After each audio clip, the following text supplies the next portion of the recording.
കൃപാസന പ്രത്യക്ഷീകരണ മധ്യസ്ഥ പ്രാർത്ഥന. അമ്മേ പരിശുദ്ധ അമ്മേ, അമ്മേ പരിശുദ്ധ അമ്മേ, ദൈവമാതാവേ, ദൈവമാതാവേ, കൃപാസനത്തിലൂടെ ഞങ്ങൾക്കും ഞങ്ങളുടെ ദേശത്തിനും അമ്മ മാധ്യസ്ഥം തേടിത്തന്ന എല്ലാ അനുഗ്രഹങ്ങൾക്കും കൃപകൾക്കും ഞങ്ങളിപ്പോൾ ഹൃദയം നിറഞ്ഞ നന്ദി പറയുന്നു. നമുക്കെല്ലാവർക്കും സ്തുതിച്ച് പ്രാർത്ഥിക്കാം. ഹല്ലേലൂയ ഹല്ലേലൂയ ഹല്ലേലൂയ ഹല്ലേലൂയ ഹല്ലേലൂയ. ഞങ്ങൾക്ക് ലഭിച്ച എല്ലാ കൃപകൾക്കും അനുഗ്രഹങ്ങൾക്കും നന്ദി പറയുന്നു. Hallelujah hallelujah. മഹത്വം മഹത്വം ആരാധന ആരാധന. ഹല്ലേലൂയ ഹല്ലേലൂയ. യേശുവേ ആരാധന. ഹല്ലേലൂയ. പരിശുദ്ധ പരമദിവ്യകാരുണ്യത്തിന് എന്നേരവും ആരാധനയും സ്തുതിയും പുകഴ്ചയും ഉണ്ടായിരിക്കട്ടെ. പരിശുദ്ധ പരമദിവ്യകാരുണ്യത്തിന് എന്നേരവും ആരാധനയും സ്തുതിയും പുകഴ്ചയും ഉണ്ടായിരിക്കട്ടെ. പരിശുദ്ധ പരമദിവ്യകാരുണ്യത്തിന് എന്നേരവും ആരാധനയും സ്തുതിയും പുകഴ്ചയും ഉണ്ടായിരിക്കട്ടെ. അമ്മേ പരിശുദ്ധ അമ്മേ, അമ്മേ പരിശുദ്ധ അമ്മേ, ദൈവമാതാവേ, 2004 ഡിസംബർ 7-ാം തീയതി ഉച്ച കഴിഞ്ഞ് 2:30 കൃപാസനത്തിൽ സംഭവിച്ച അമ്മയുടെ പ്രത്യക്ഷപ്പെടലിനെ കുറിച്ച് തിരുസഭയ്ക്ക് സമർപ്പിച്ചിരിക്കുന്ന പഠനരേഖകളുടെ മേൽ വസ്തുനിഷ്ഠവും ദൈവശാസ്ത്ര വിധിപ്രകാരമുള്ളതുമായ അന്വേഷണ പഠനങ്ങൾ നടത്തി ആ പ്രത്യക്ഷപ്പെടലിലൂടെ പ്രകടമായ ദൈവമാതാവിന്റെ പ്രത്യേക കരുതലും സംരക്ഷണവും വെളിപ്പെടുത്തുന്ന പീഡിതരുടെ ആശ്വാസവും പ്രവാചകന്മാരുടെ രാജ്ഞിയും വാഗ്ദാനത്തിന്റെ പേടകവും പ്രപഞ്ച പ്രകൃതിയുടെ മാതാവുമായ പരിശുദ്ധ അമ്മയുടെ ഭക്തി തിരുസഭയിൽ കൂടുതൽ പ്രചരിച്ച് ജീവിതത്തിന്റെ ദുരന്ത അവസ്ഥകളിൽ അകപ്പെട്ട് കഴിയുന്ന അനേകായിരം മക്കൾക്ക് ദൈവത്തിന്റെ സാന്നിധ്യവും സന്ധിപ്പും കൂടുതൽ അനുഭവിക്കുക വഴി ആത്മീയ വിശുദ്ധിയും ദൈവശക്തിയും കൈവരിക്കുവാൻ ഞങ്ങളുടെ കുടുംബങ്ങളെ ഇടയാക്കണമേ. നമുക്ക് എല്ലാവർക്കും ഒരുമിച്ച് സ്തുതിച്ച് പ്രാർത്ഥിക്കാം.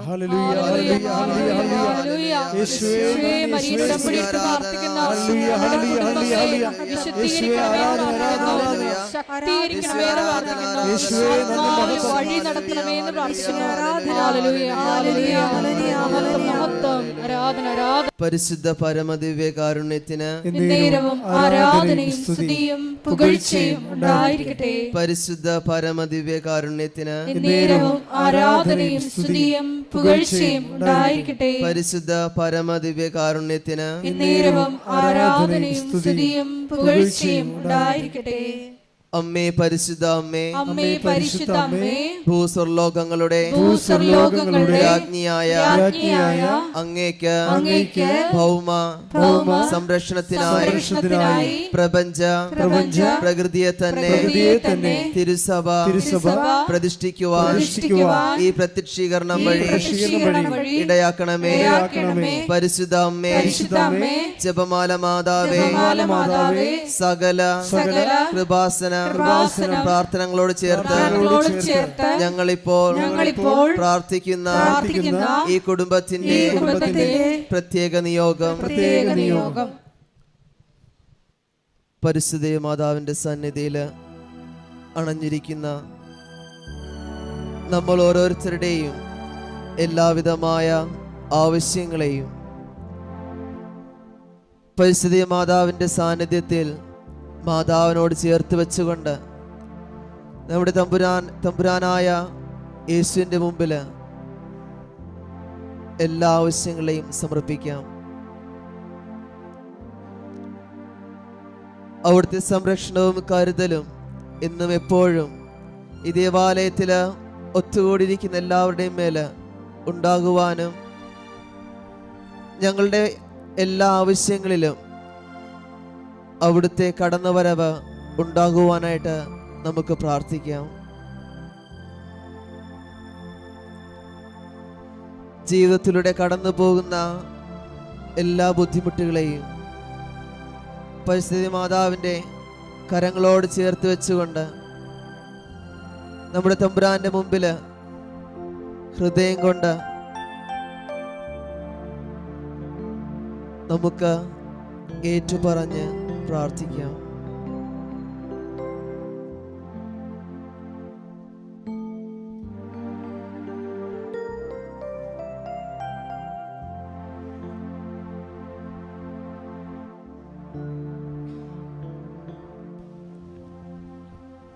അമ്മയുടെ പ്രത്യക്ഷീകരണത്തിന്റെ ഈ അനുഗ്രഹവേളയിൽ ഞങ്ങൾക്ക് സാധിച്ചു തരുവാൻ കനിയണമേ.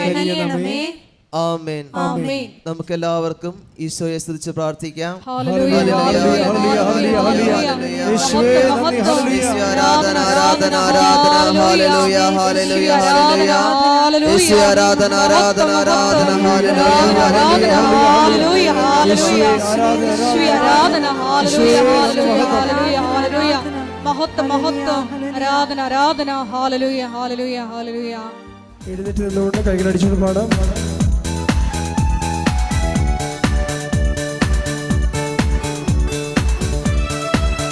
എല്ലാവരും എഴുന്നേറ്റ് നിന്നുകൊണ്ട് സന്തോഷത്തോടെ കരങ്ങളടിച്ചു പാടാം.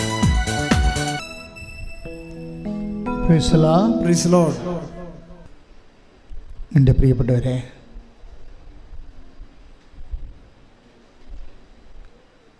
വിശ്വാസമെന്നത് ഒരു ബുദ്ധിപരമായ വ്യാപാരമാകാൻ എൻ്റെ സ്വാഭാവിക അവസ്ഥ അതാണ്. ഒരു ബുദ്ധിപരമായ വിനിമയമാണ് വിശ്വാസം.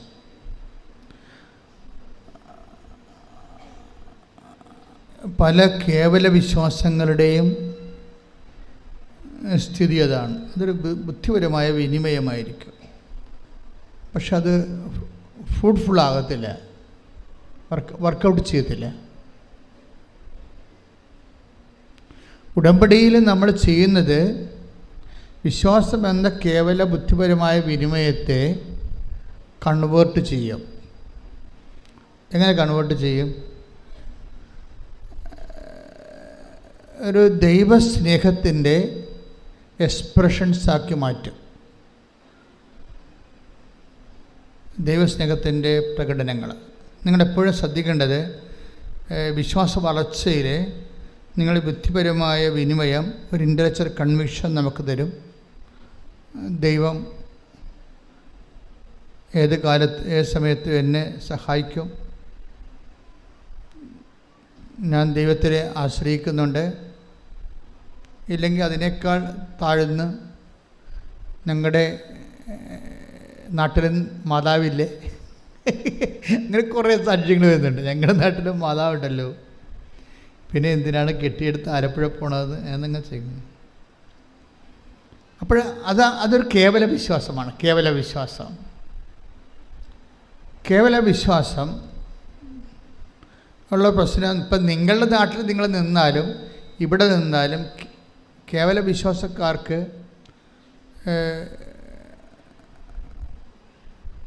അത് ആക്ടിവേറ്റ് ആകത്തില്ല വിശ്വാസം.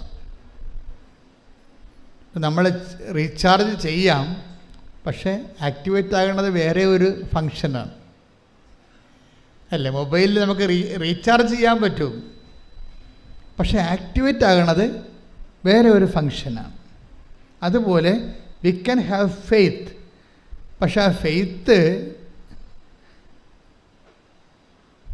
ഒരു സാക്ഷ്യത്തിലേക്ക് പ്രവേശിക്കുന്നത് അതിൻ്റെ കണ്ടൻറ്റ് ബേസ് വേറെയാണ്. അതിൻ്റെ അകത്ത് സ്നേഹത്തിൻ്റെ എലമെൻറ്റ്സ് വേണം. ഉടമ്പടിയിൽ പുരോഗമിക്കുന്നുണ്ടെങ്കിൽ നിങ്ങൾ ഇൻട്രോസ്പെക്റ്റ് ചെയ്യേണ്ട ഒരു വിഷയം, എൻ്റെ ഫെയ്ത്ത് കണ്ടൻറ്റിൽ കണ്ടൻറ്റ് ഓഫ് ലവ് ഉണ്ടോ എന്ന് നോക്കണം. നമുക്ക് ആ വിഷയത്തിലൊക്കെ ആധ്യാത്മിക ജീവിതത്തിൽ ഇത്തിരി ബുദ്ധി ഉപയോഗിക്കുന്നത് തെറ്റൊന്നുമില്ല. ഞാൻ നിങ്ങളുടെ വിശ്വാസത്തിൽ കണ്ടൻറ് ഓഫ് ലവ് ഉണ്ടോ ഇല്ലയെന്ന് നോക്കണം. എന്നിട്ട് അതിൻ്റെ കുറവാണ് പരിഹരിക്കേണ്ടത്. കുറവ് പരിഹരിച്ച് മാത്രമേ നമുക്ക് വിശ്വാസ പുരോഗതി പ്രാപിക്കാൻ പറ്റത്തുള്ളൂ. അല്ലെങ്കിൽ ഇങ്ങനെ സ്റ്റാറ്റസ് കോ മെയിൻറ്റെയിൻ ചെയ്ത് പോകും, തൽസ്ഥിതി നിലനിന്ന് പോകും. നമുക്കൊരു 10 ഡിഗ്രി ഫെയ്ത്ത് ഉണ്ട്, നമ്മളെങ്ങനെ തലകുത്തി പോയി. ഇപ്പോൾ നിങ്ങൾക്ക് അതിൻ്റെ അകത്ത് ഈ കൃപാസനത്തിൽ വന്ന് എൻ്റെ പേരിൽ രോഗികളെ ശുശ്രൂഷിക്കാം, വീട്ടിലെ സഹായം കൊടുക്കാം, അമ്മയെ സഹായിക്കാം, അല്ലെങ്കിൽ അപ്പനെ സഹായിക്കാം, പിന്നെ പാവപ്പെട്ടവരെ സഹായിക്കാം. പക്ഷേ ഇങ്ങനെയൊക്കെ സഹായിച്ചാലും ചില സമയത്ത് നിങ്ങളുടെ വിശ്വാസത്തിനൊരു വളർച്ച ഉണ്ടാകാൻ ചിലപ്പോൾ സാധ്യതയുണ്ടാകത്തില്ല. അതെന്തുകൊണ്ടാണ്? അത് നിങ്ങൾ ടെക്നിക്കലി ഫങ്ഷനിലായതുകൊണ്ടാണ്, സാങ്കേതികമായിട്ട് ഫങ്ഷനിലാകുന്നത് കൊണ്ടാണ്. സാങ്കേതികമായിട്ടല്ല എൻ്റെ അത് വരണത് ഇപ്പം നിങ്ങൾ രോഗികളെ കാണുന്നുണ്ടെങ്കിൽ, ഇപ്പോൾ ചിലരൊക്കെ എന്തുമാത്രം, അതായത് കൃപാസനത്തിൽ ഇത്രയും ദൈവാനുഗ്രഹം നിറഞ്ഞു നിൽക്കാൻ കാരണം ഉടമ്പടി എടുത്തവരെല്ലാവരും ലോകത്തിൻ്റെ എമ്പാടും പോയി ആശുപത്രികളിലും അനാഥാലയങ്ങളിലും ഹോസ്പിസുകളിലും അതുപോലെ തന്നെ കുടുംബങ്ങളിലുമൊക്കെ പോയി ആൾക്കാരെ ശുശ്രൂഷിക്കുകയും ഭക്ഷണം കൊടുക്കുകയും പണം കൊടുക്കുകയും അവിടെ നിന്ന് വസ്ത്രം കഴുകി കൊടുക്കുകയും അങ്ങനെ സൽപ്രവൃത്തികളുടെ ഒരു പ്രളയമാണ് ഈ ഉടമ്പടി അഴിച്ചു വിട്ടിരിക്കുന്നത്. അവരുടെ സൽപ്രവൃത്തികളുടെ ആസ്തി ആ ഉടമ്പടിയുടെ പൊതു ഖജനാവിലെ ടാപ്പ് ചെയ്യുന്നവർക്ക് ഈ കൃപാസനത്തിൻ്റെ പൊതു ദൈവാനുഗ്രഹം ലഭിക്കും. തീർച്ചയായിട്ടും അതുകൊണ്ടാണ് കൃപാസനത്തിലെ കാല് കുത്തുമ്പോഴൊക്കെ ചില ആൾക്കാർ അനുഗ്രഹിക്കപ്പെടുന്നെന്ന് പറഞ്ഞതിൻ്റെത് കാരണം ഇതിൻ്റെ പൊതുവായിട്ടുള്ള ആധ്യാത്മികമായിട്ടുള്ള ആസ്തികളാണ്. എപ്പോഴും നമ്മൾ ശ്രദ്ധിക്കേണ്ട കാര്യം ഈ കാര്യത്തിൽ കുറച്ച് റീസണബിൾ ആകണം. ഒരു വൈകാരികം എന്നതിനേക്കാൾ ഉപരി ഫെയ്ത്ത് മുന്നോട്ട് വെക്കുന്ന ഒരു റീസണുണ്ട്. വിശ്വാസം മുന്നോട്ട് വെക്കുന്ന ഒരു റീസണുണ്ട്, യുക്തിയുണ്ട്. അത് ഒരു പക്ഷേ നമ്മൾ പറയുന്ന സെക്കുലർ യുക്തിയല്ല, അത് മരിയൻ യുക്തി എന്നാണ് ഞാൻ പറയേണ്ടത്. മരിയൻ റീസൺ അങ്ങനെ ഒരു സംഭവമാണ്, ആധ്യാത്മിക ജീവിതത്തിലുള്ള സംഭവമാണ് മരിയൻ റീസൺ. എന്താ മരിയൻ റീസൺ? അപ്പോൾ മരിയൻ റീസൺ എന്ന് പറയുമ്പോൾ, ഉദാഹരണത്തിന് അവർക്ക് വീഞ്ഞില്ല എന്ന് അമ്മ പറയുന്നു, ഈശോയോട് പറയുന്നു അല്ലേ. ഫസ്റ്റ് റെസ്പോൺസ് എന്താണ് ഈശോയുടെ ഫസ്റ്റ് റെസ്പോൺസ് എന്താ? എനിക്ക് നിനക്കും എന്ത്. സെക്കൻഡ് റെസ്പോൺസ് എന്താണ്? എൻ്റെ സമയം ഇനിയും ആഗതമായിട്ടില്ല. അപ്പോൾ ഈ ഫസ്റ്റ് റെസ്പോൺസും സെക്കൻഡ് റെസ്പോൺസും ഉദ്ദേശിച്ച നെഗറ്റീവ് ആൻസറാണ് വരണത് അല്ലേ? നെഗറ്റീവ് അല്ലേ? ആ വിഷയം നടക്കത്തില്ലെന്ന് ഉറപ്പല്ലേ? Then why mother is waiting for the answer? പിന്നെ എന്തുകൊണ്ടാണ് അമ്മ നിൽക്കുന്നത്? അതാണ് വിഷയം. അതാണ് മരിയൻ റീസൺ എന്ന് പറയുന്നത്. എന്താണ്? അമ്മയ്ക്ക് വിശ്വാസത്തേക്കാൾ ഉപരി ഈശോയോട് സ്നേഹമുണ്ട്. ശ്രദ്ധിക്കട്ടെ. ഹല്ലേലൂയ.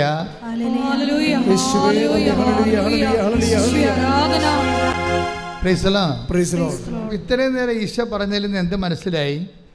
നമുക്ക് വിശ്വാസമുണ്ടാകാം, അത് കേവല വിശ്വാസമാണ്. ആ കേവല വിശ്വാസം ചില സമയത്ത് സാങ്കേതികമായിട്ട് പറഞ്ഞാൽ ഫങ്ഷനിലല്ലാതെ വരും. ഇപ്പം കേവല വിശ്വാസത്തിൻ്റെ കൂടെ എന്ത് കൂടി ഉണ്ടാകണം? ഇപ്പം അമ്മ, അതാണ് മരിയൻ റീസൺ. മരിയൻ റീസൺ എന്ന് പറയാം എന്താ? ഇപ്പം എനിക്കും നിനക്കും എന്ത് എന്ന് അമ്മ ചോദിച്ചില്ലേ? It is nothing to with us, it is not our business. അപ്പോൾ ഈശോ അത് ഡിസോൺ ചെയ്ത് കളഞ്ഞേ അല്ലേ? അത് ആ വിഷയം ഇറ്റ് ഈസ് നോട്ട് അവേഴ്സ്, ആ വിഷയം നമ്മുടേതല്ല എന്നും പറഞ്ഞുകൊണ്ട് ഈശോ തള്ളിക്കളഞ്ഞ സംഭവമാണ്. രണ്ടാമത് എന്താണ്? അത് ഒന്ന് മാനുഷികം. ഈശോ പറഞ്ഞ രണ്ട് കാര്യങ്ങൾ, ഒന്ന് ദൈവികമായ ഇമ്പിഡിമെൻസ് ഉണ്ട്, മാനുഷികമായ ഇമ്പിഡിമെൻസും ഉണ്ട്. തടസ്സങ്ങളുണ്ട്. ഇപ്പം ദൈവികമായ മാനുഷികമായ എന്താണ്, അതിൽ എനിക്ക് നിനക്കൊന്നും ചെയ്യാനില്ല, അവരോട് വായ്പ വാങ്ങിക്കാൻ പറഞ്ഞാൽ മതി, അല്ലെങ്കിൽ അവരുടെ ബിസിനസ് കച്ചവടക്കാരൊക്കെ പോയി വിലക്ക് വാങ്ങിക്കാൻ പറഞ്ഞാൽ മതി, നത്തിങ് ഡു വിത്ത് അസ്, ഈ വിഷയത്തിൽ നമുക്ക് റോളില്ല എന്ന് പറയും. അത് first reason over. Second reason എന്താണ്? സെക്കൻഡ് റീസൺ ദൈവികമാണ്. എന്താണത്? എൻ്റെ സമയം ഇനി സമ്മതമായിരുന്നു. അപ്പോൾ നമ്മൾക്ക് ദൈവത്തിന് ഉത്തരം തരണമെങ്കിൽ ചില സമയത്ത് 2 തടസ്സങ്ങൾ വരാൻ സാധ്യത ഉണ്ടാകും. മാനുഷികമായിട്ട് അത് നമുക്ക് ചിലപ്പോൾ പ്രയോജനപ്പെടത്തില്ല എന്ന് വരാം.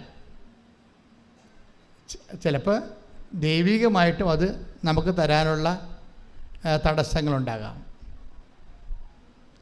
ചിലപ്പോൾ നമ്മുടെ കുറവായിരിക്കും അത്.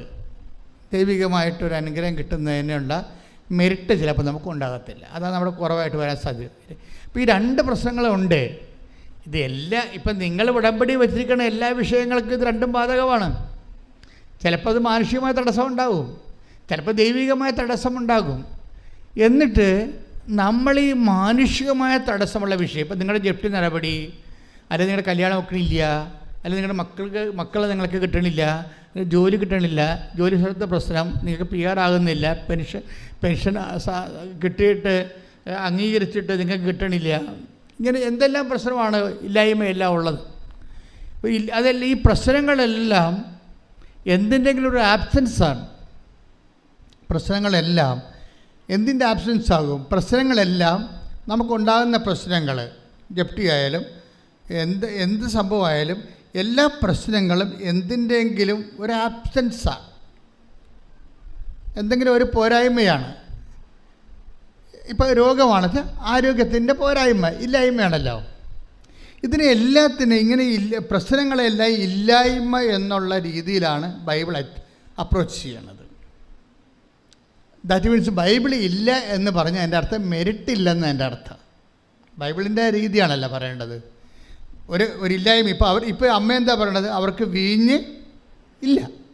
അവിടെ പ്രശ്നത്തെ മുഴുവന് അഭിമാന പ്രശ്നം ഉണ്ടായതിൻ്റെ അകത്ത് നാണം കെട്ടി അവിടെ നിന്ന് പിരിയത്തുള്ള ആ വിഷയം. പക്ഷെ അവർക്ക് ആ നാണം കെട്ടി പിരിയാൻ സാധ്യതയുള്ള വിഷയമാണത്. അപമാന പ്രശ്നമുണ്ടതിൻ്റെ അകത്ത്. നമ്മുടെ എല്ലാ വിജയമയുടെ മുമ്പിൽ നമ്മൾ ടെൻഷൻ അടിക്കണ എന്താ കാര്യം? നമ്മൾ ടെൻഷൻ അടിക്കാൻ കാര്യം അതൊരു അപമാനമായിട്ട് മാറുമോ ഇല്ലയോ എന്ന് നമുക്ക് ബുദ്ധിമുട്ടുള്ളത് കൊണ്ടാണ് നമ്മളത് വിഷയമാക്കുന്നത്. ഇങ്ങനെയുള്ള എല്ലാ വിഷയവും മൂടി വെച്ചുകൊണ്ട് അതിനെ അഡ്രസ്സ് ചെയ്യണത് സിംഗിൾ വാക്കിലാണ്. They have no wine. അവർക്ക് വീഞ്ഞ് ഇല്ല. അതിൻ്റെ ഉത്തരം വളരെ വ്യക്തമാണ്. അതിന് 2 ഇമ്പഡിമെൻറ്റ്സ് ഉണ്ട്, 2 തടസ്സങ്ങളുണ്ട്. ഒന്ന്, മാനുഷികമായി അത് വലിയ കാര്യം അല്ല. അതാണ് എനിക്ക് നിനക്ക് അവർക്ക് പർച്ചേസ് ചെയ്യാവുന്ന വിഷയമേ ഉള്ളൂ. അല്ലെങ്കിൽ അവർക്ക് ലെൻറ്റിന് അവർക്ക് ഹയർ ചെയ്യാം, അത്രേ ഉള്ളൂ. നമ്മളതിൻ്റെ അകത്ത് ഇൻവോൾവ് ചെയ്യേണ്ട കാര്യമില്ല.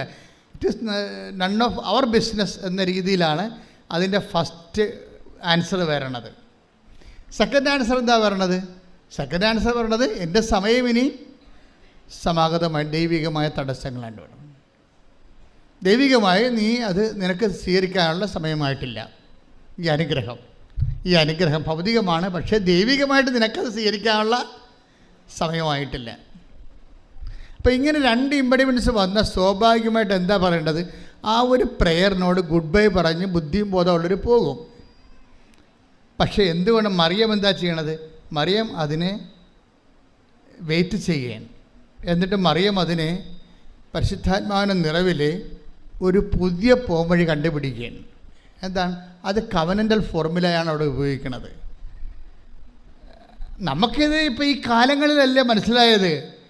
നമ്മൾ വെള്ളം കോരാൻ പറഞ്ഞപ്പോൾ വെള്ളം കോരി, വിറക് കൊട്ടാൻ പറഞ്ഞാൽ വിറക് കെട്ടി എന്നൊക്കെ പറഞ്ഞാൽ നമ്മൾ വായിച്ചുകൊണ്ടും പ്രസംഗിച്ചുകൊണ്ടും പോയത്. ഇപ്പോഴല്ലേ നമ്മൾ മനസ്സിലാക്കണത് ഈ നടക്കാത്ത കാര്യം നടക്കാൻ കവനൻ്റ് ഫോർമുലയാണ് ഉപയോഗിക്കേണ്ടതെന്ന് മനസ്സിലായി. ഇത് പുതിയത് മറിയത്തിൻ്റെ ഫോർമുല അല്ല. ഏജ് ഓൾഡായിട്ട് ബൈബിള് ദൈവത്തിനെ മനുഷ്യൻ്റെ ജീവിതത്തിലേക്ക് ഇറക്കിക്കൊണ്ട് വരുന്നതിന് വേണ്ടി ഉപയോഗിക്കുന്നതാണ് ബൈലാറ്ററൽ എഗ്രിമെൻ്റ് മെത്തേഡ്. ഈ ബൈലാറ്ററൽ എഗ്രിമെൻ്റ് മെത്തേഡിലൂടെ എന്താണ് ശരിക്കും പറയുന്നത്? ഇത് ആക്ടിവേറ്റ് ചെയ്യണമെങ്കിൽ എന്ത് വേണം? You must have A certain amount of level of love. നമുക്കറിയാം. അതാണ് ഞാൻ പറഞ്ഞത്, നിങ്ങളുടെ സൽപ്രവർത്തികൾ ഇനി ഫുൾ കണ്ടു. അതാർക്കും ചെയ്യാം. സൽപ്രവൃത്തികൾ ചെയ്യണമെന്നുണ്ടെങ്കിൽ നമ്മൾക്ക് എപ്പോഴും വരേണ്ട ഒരു വിഷയം, നമ്മൾ ഗുഡ് വർക്ക്സ് എന്നാണ് പറയണത് സൽപ്രവൃത്തിയെ. പക്ഷേ ബൈബിൾ ശരിക്കും ദൈവത്തിൻ്റെ മൈൻഡ് ആണ് നമ്മൾ തർജ്ജമ ചെയ്യണമെന്നുണ്ടെങ്കിൽ ഈ സൽപ്രവൃത്തികൾ ഗുഡ് വർക്കുകൾ അല്ല. ശരിക്കും പറഞ്ഞാൽ ദാറ്റ് ഈസ് ഗ്രേസ്ഫുൾ വർക്കാണ്, ഗ്രേസ് ഗിവിങ് വർക്ക്സിനാണ് ഈ പറയുന്നത് ബൈബിൾ എപ്പോഴും സൽപ്രവൃത്തികളുടെ ഇവിടെ കുറഞ്ഞിട്ടാണോ ക്രിസ്തു ആഗതനാകേണ്ടി വരണത്? ക്രിസ്തുവിന് മുമ്പ് എത്രയോ സൽപ്രവൃത്തികൾ ചെയ്ത മനുഷ്യർ ഈ ഭൂമിയിലുണ്ട്. സോക്രട്ടീസൊക്കെ നല്ല മനുഷ്യരല്ലായിരുന്നോ? എന്താ അവർക്ക് കുഴപ്പം? പക്ഷെ അവിടുത്തെ പ്രോബ്ലം, ബൈബിൾ അങ്ങനെ ഒരു സൽപ്രവൃത്തികൾ വർദ്ധിപ്പിക്കാൻ വേണ്ടിയല്ലോ ഈ ഭൂമിയിൽ ക്രിസ്തു ആഗതനായത്. പിന്നെ എന്താണ്? കൃപാവര പ്രവർത്തനങ്ങളാണ്. ഈ സൽപ്രവൃത്തിയും കൃപാവര പ്രവർത്തിയും തമ്മിൽ ഇപ്പം ഒത്തിരി വ്യത്യാസമുണ്ട്. നിങ്ങൾ ഉടമ്പടിയിൽ നിങ്ങൾ ചെയ്യേണ്ടത് ഗ്രേസ് ഗീവിങ് വർക്ക്സാണ് ചെയ്യേണ്ടത്. കൃപാവര പ്രവർത്തനങ്ങൾ, കൃപ നമുക്ക് ലഭിക്കാൻ ആവശ്യമായ വർത്തനങ്ങൾ, അതെന്താ ചെയ്യണം? കൃപ വർദ്ധിപ്പിക്കണമെങ്കിൽ എന്ത് ചെയ്യണം? കൃപ എല്ലാം യേശുക്രിസ്തുവിൻ്റെ നെയിമിൻ്റെ അണ്ടറിലാണ് കൃപയെല്ലാം വരണത്. കൃപ എന്ന് പറഞ്ഞാൽ എന്താണ്? അതുകൊണ്ടാണ് ബൈബിൾ പറയണത് കൃപയും സത്യവും. Take the word of God. ശ്രദ്ധിക്കട്ടെ. ഹല്ലേലൂയ ഹല്ലേലൂയ ഹല്ലേലൂയ ഹല്ലേലൂയ ഹല്ലേലൂയ. യേശുവേ നന്ദി. ഹല്ലേലൂയ ഹല്ലേലൂയ ഹല്ലേലൂയ. യോഹന്നാൻ 1:17. എന്തുകൊണ്ടെന്നാൽ നിയമം മോശ വഴി നൽകപ്പെട്ടു, കൃപയും സത്യവുമാകട്ടെ യേശുക്രിസ്തു വഴി ഉണ്ടായി. ഇതിനകത്ത് ഒരു പ്രശ്നങ്ങൾ വരണമെന്ന് വെച്ച് കഴിഞ്ഞാൽ, ഈ ഡിഗ്രീസ് ഓഫ് പെർഫെക്ഷനിൽ മോശയുടെ വചനവും ജീസസിൻ്റെ വചനവും തമ്മിലുള്ള ഒരു വ്യത്യാസം അതാണ്. മോസസിൻ്റെ വചനത്തിന് സാങ്കേതികമായ ദൈവത്തിൻ്റെ മനസ്സനുസരിച്ചുള്ള നിയമപരമായിട്ടുള്ള കാഴ്ചപ്പാടുകളാണ് കൈകാര്യം ചെയ്യണത്. കർത്താവിൻ്റെ വചനത്തിൽ അതല്ല. എന്താണ്? കൃപയും സത്യവുമാണ്. കൃപയും സത്യവും ആര് വഴി ഉണ്ടായി? ക്രിസ്തു വഴി ഉണ്ടായി. അപ്പോൾ അതെങ്ങനെയാണ് ഉണ്ടായതെന്ന് നമ്മൾ അറിയണം. ക്രിസ്തു വഴി ഉണ്ടായത്. ഉടമ്പടി ടാർഗറ്റ് ചെയ്യണത് സൽപ്രവൃത്തികളല്ല. നിങ്ങൾ കുറേ ആൾക്കാർ ചെയ്യണത് വെറും സൽപ്രവൃത്തികളാണ്.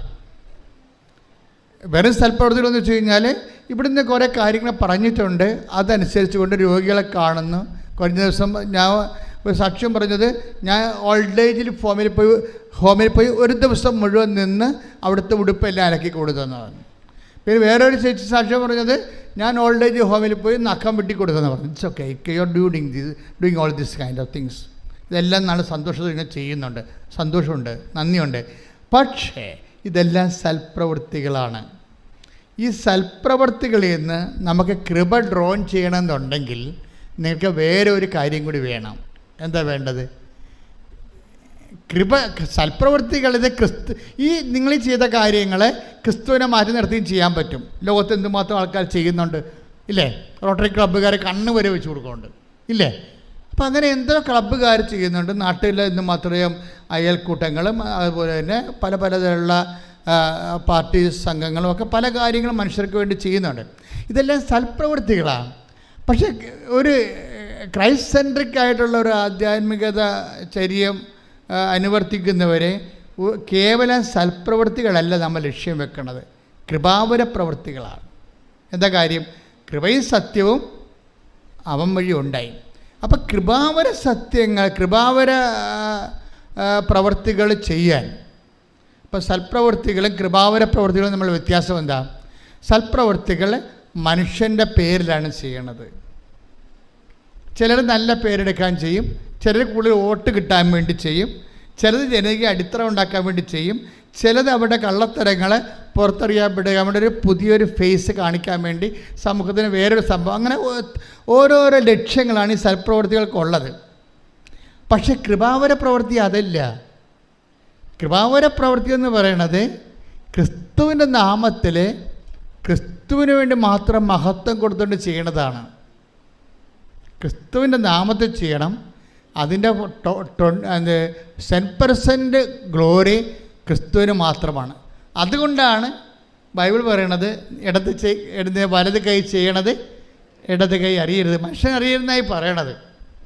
മനുഷ്യന്മാരറിയരുതെന്നാണ് പറയണത്. പക്ഷേ മനുഷ്യന്മാരറിയെന്ന് വെച്ചാൽ എല്ലാ കാര്യവും പാത്തും പതുങ്ങുകയും ചെയ്യണമെന്നല്ല. മനുഷ്യനെ അറിഞ്ഞില്ലെങ്കിലും അറിയിക്കാൻ വേണ്ടി നിങ്ങളെ പ്രത്യേകിച്ച് മസിൽ പിടിക്കരുതെന്നതിൻ്റെ അർത്ഥം. ശ്രദ്ധിക്കട്ടെ. ഹല്ലേലൂയ.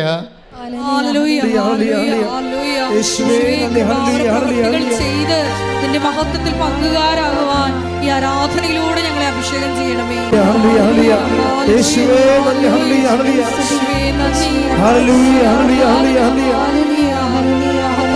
നമ്മുടെ കേവല വിശ്വാസത്തിൽ നിന്ന് സൽപ്രവൃത്തികളിലേക്കും പിന്നെ കൃപാവര പ്രവൃത്തികളിലേക്കും സഭ വെളിപാടുകളുടെ പൂർണ്ണതയിലേക്ക് പോകുന്നത് കാലങ്ങൾ കൊണ്ടാണ്, ഒറ്റയടിക്കല്ല.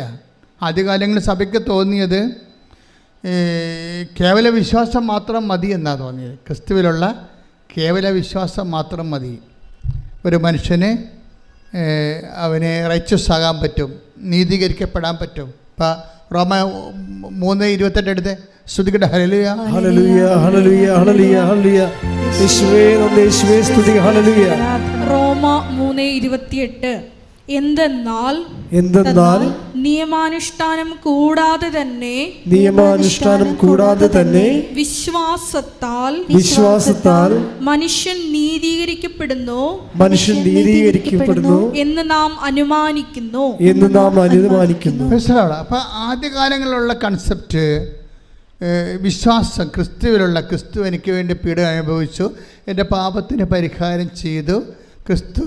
അതുകൊണ്ട് തന്നെ ആ ക്രിസ്തുവിൻ്റെ പരിഹാരത്തെ വിശ്വസിച്ച് കഴിഞ്ഞാൽ തീർച്ചയായിട്ടും എനിക്ക് നിത്യരക്ഷ ലഭിക്കുമെന്നുള്ള ഇതിന് ഇനീഷ്യൽ ജസ്റ്റിഫിക്കേഷൻ എന്നാണ് പറയുന്നത്. പ്രാഥമിക നീതീകരണം. ഇപ്പോൾ കത്തോലിക്ക സഭയെ സംബന്ധിച്ചിടത്തോളം 50,000-ഓളമാണ് ആതുര കേന്ദ്രങ്ങളുള്ളത്. ഇത് മാത്രമാണ്. അതായത് നമ്മൾ എന്തുമാത്രം ആതുര സേവന കേന്ദ്രങ്ങളാണ് സഭയ്ക്കുള്ളത്. ഒരു പക്ഷേ ലോകത്തെ ഏറ്റവും കൂടുതൽ ആതുര സേവന കേന്ദ്രങ്ങളുള്ളത് സഭയ്ക്കാണ്. അത് സഭ എന്താ ഫോളോ ചെയ്യണത്? സഭ ഫോളോ ചെയ്യണത് വിശ്വാസം മാത്രം പോരാ, പിന്നെ എന്താണ്, പ്രവൃത്തി കൂടി വേണം. അത് പറയാൻ കാരണം എന്താണ്? അത് സെൻറ്റ് പോൾ തന്നെ പിന്നീട് തീത്തോസിലേക്ക് വരുമ്പോൾ തീത്തോസ് 3:8 എടുത്ത്. തീത്തോസ് 3:8 ഇപ്പറഞ്ഞത് സത്യമാണ്. ഈ പറഞ്ഞത് സത്യമാണ്. ദൈവത്തിൽ വിശ്വസിച്ചവർ സൽപ്രവൃത്തികൾ ചെയ്യുന്നതിൽ ജാഗരൂകരായിരിക്കാൻ വേണ്ടി ഇക്കാര്യങ്ങളിൽ നീ സമ്മർദ്ദം ചെലുത്തണം എന്ന് ഞാൻ ആഗ്രഹിക്കുന്നു. ഇവയെല്ലാം ശ്രേഷ്ഠവും മനുഷ്യർക്ക് പ്രയോജനകരവുമാണ്. അതിൻ്റെ പ്രശ്നത്തിൽ സൽപ്രവർത്തികൾ ആദ്യം വിശ്വാസം മതി എന്ന് പറഞ്ഞ സെൻറ്റ് പോൾ തന്നെ കുറച്ച് കഴിയുമ്പോൾ മാറും. 10 കൊല്ലം കഴിയുമ്പോൾ മാറും. റോമാലേഖനം എഴുതി 56-ലാണ്, ടൈറ്റസ് എഴുതി 66-ലാണ്. 10 കൊല്ലം. 10 കൊല്ലത്തിന് ശേഷം കഴിയപ്പോൾ അദ്ദേഹത്തിന് മനസ്സിലായി വിശ്വാസം മാത്രം പോരാ, പിന്നെന്താണ്. അപ്പോൾ നമ്മൾ ദൈവത്തിൻ്റെ കാര്യങ്ങൾ അറിയണത് ദൈവത്തിലിങ്ങനെ ജീവിക്കുന്നതനുസരിച്ച് ക്രൊണോളജിക്കലായിട്ട് നമ്മൾ ജീവിച്ച് വരുമ്പോഴല്ലേ ദൈവം ഓരോരോ കാര്യം നമുക്ക് വെളിപ്പെടുത്തി വെളിപാടിൻ്റെ പൂർണ്ണതയിലേക്ക് നമ്മളെ കൊണ്ടുവരണേ. അങ്ങനെ വരാൻ കാരണം എന്താണെന്ന് വെച്ച് കഴിഞ്ഞാൽ ഇപ്പോൾ AD 56 വിശ്വാസം, ഒരാൾ നീതീകരിക്കപ്പെടുന്നത്, നിത്യരക്ഷ പ്രാപിക്കണത് അയാൾ വിശ്വാസം മൂലമാണെന്ന് മതി. പക്ഷേ അതിനിടയ്ക്ക് യാക്കോബ് ഒരു 5 കൊല്ലം കഴിഞ്ഞപ്പോൾ യാക്കോബ് പറഞ്ഞ് ഇത് നടക്കുമെന്ന് തോന്നുന്നില്ല. യാക്കോബ് ഒരു 60 ആയപ്പോൾ, AD 56 റോമാലേഖനം എഴുതുന്ന 60 ആയപ്പോൾ യാക്കോബ് പറഞ്ഞ് അത് പ്രവൃത്തി വേണമെന്ന് പറഞ്ഞ്. അങ്ങനെയാണ് ഈ സൽപ്രവൃത്തി വരണത്. യാക്കോബിന്റെ ലേഖനം എടുത്ത് 2:24 മനുഷ്യൻ വിശ്വാസം കൊണ്ട് മാത്രമല്ല പ്രവൃത്തികളാലുമാണ് നീതീകരിക്കപ്പെടുന്നതെന്ന് നിങ്ങൾ അറിയുന്നു.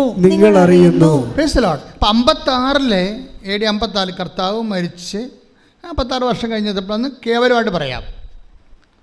56 കർത്താവ് ജനിച്ച് ഒരു 56 വർഷം കഴിയുമ്പോൾ നമ്മൾ സെൻറ്റ് പോളിൻ്റെ ആദ്യത്തെ ലേഖനം പുറത്തു വരുന്നത് റോമ. അവിടെ പറയുന്നത് എന്താണ്? വിശ്വാസം മതി, നമ്മൾ ക്രിസ്തുവിലുള്ള വിശ്വാസം കൊണ്ട് നമ്മൾ നീതീകരിക്കപ്പെടും. അപ്പോസ്തലന്മാരുടെ ഇടയിൽ ചർച്ചയായി പിന്നെ ജെറുസലേം സൂനദോസ് തുടങ്ങാൻ നേരത്ത് സൂനദോസിൻ്റെ ഇടയ്ക്ക് കൃത്യമായ ഐഡിയ കിട്ടാൻ വേണ്ടി യാക്കോബ്, കർത്താവിൻ്റെ സഹോദരൻ യാക്കോബ് പറഞ്ഞു, വിശ്വാസം മാത്രം പോരാ, സിനഗോഗ് ശ്രദ്ധിക്കണം. ജെറുസലേം സൂനദോസ് നടന്നുകൊണ്ടിരിക്കണം ആദ്യത്തെ. അപ്പോൾ നിങ്ങൾ അവിടെയാണ് യാക്കോബ് അഡ്രസ്സ് ചെയ്യണത്. വിശ്വാസം മാത്രം പോരാ, മറിച്ച് എന്ത് വേണം? പ്രവൃത്തി വേണം.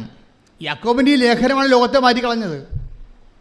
ലോകത്ത് ഇന്ന് കാണുന്ന ഈ സഭയുടെ എല്ലാവിധ ആതുര സേവനങ്ങളെയും അതുപോലെ തന്നെ അവകാശ പോരാട്ടങ്ങളെയും അതുപോലെ തന്നെ മനുഷ്യോചിതമായ എല്ലാ നടപടികളെയും ശുശ്രൂഷകളെയും എല്ലാം കുഞ്ഞുങ്ങളെ, ഇപ്പോൾ ഓട്ടിസം ബാധിച്ച കുഞ്ഞുങ്ങളെ, ജന്മന കിടപ്പിലായ കുഞ്ഞുങ്ങൾ, എന്തുമാത്രം കുഞ്ഞുങ്ങളെയാണ്, എന്തുമാത്രം സിസ്റ്റേഴ്സ് നോക്കണത് ലോകം മുഴുവനും.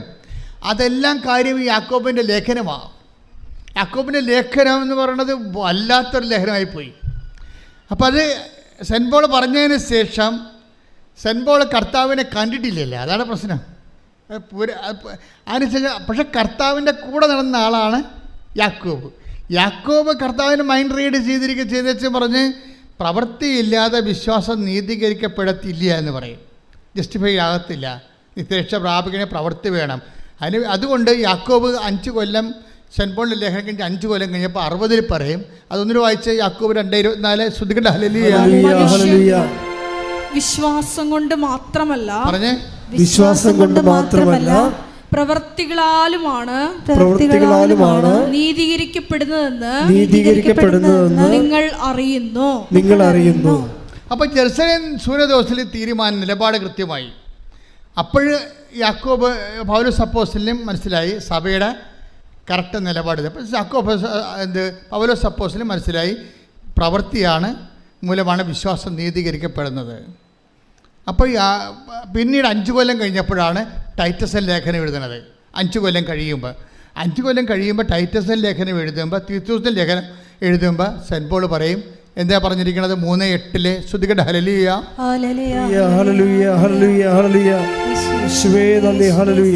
ഈ പറഞ്ഞത് സത്യമാണ്.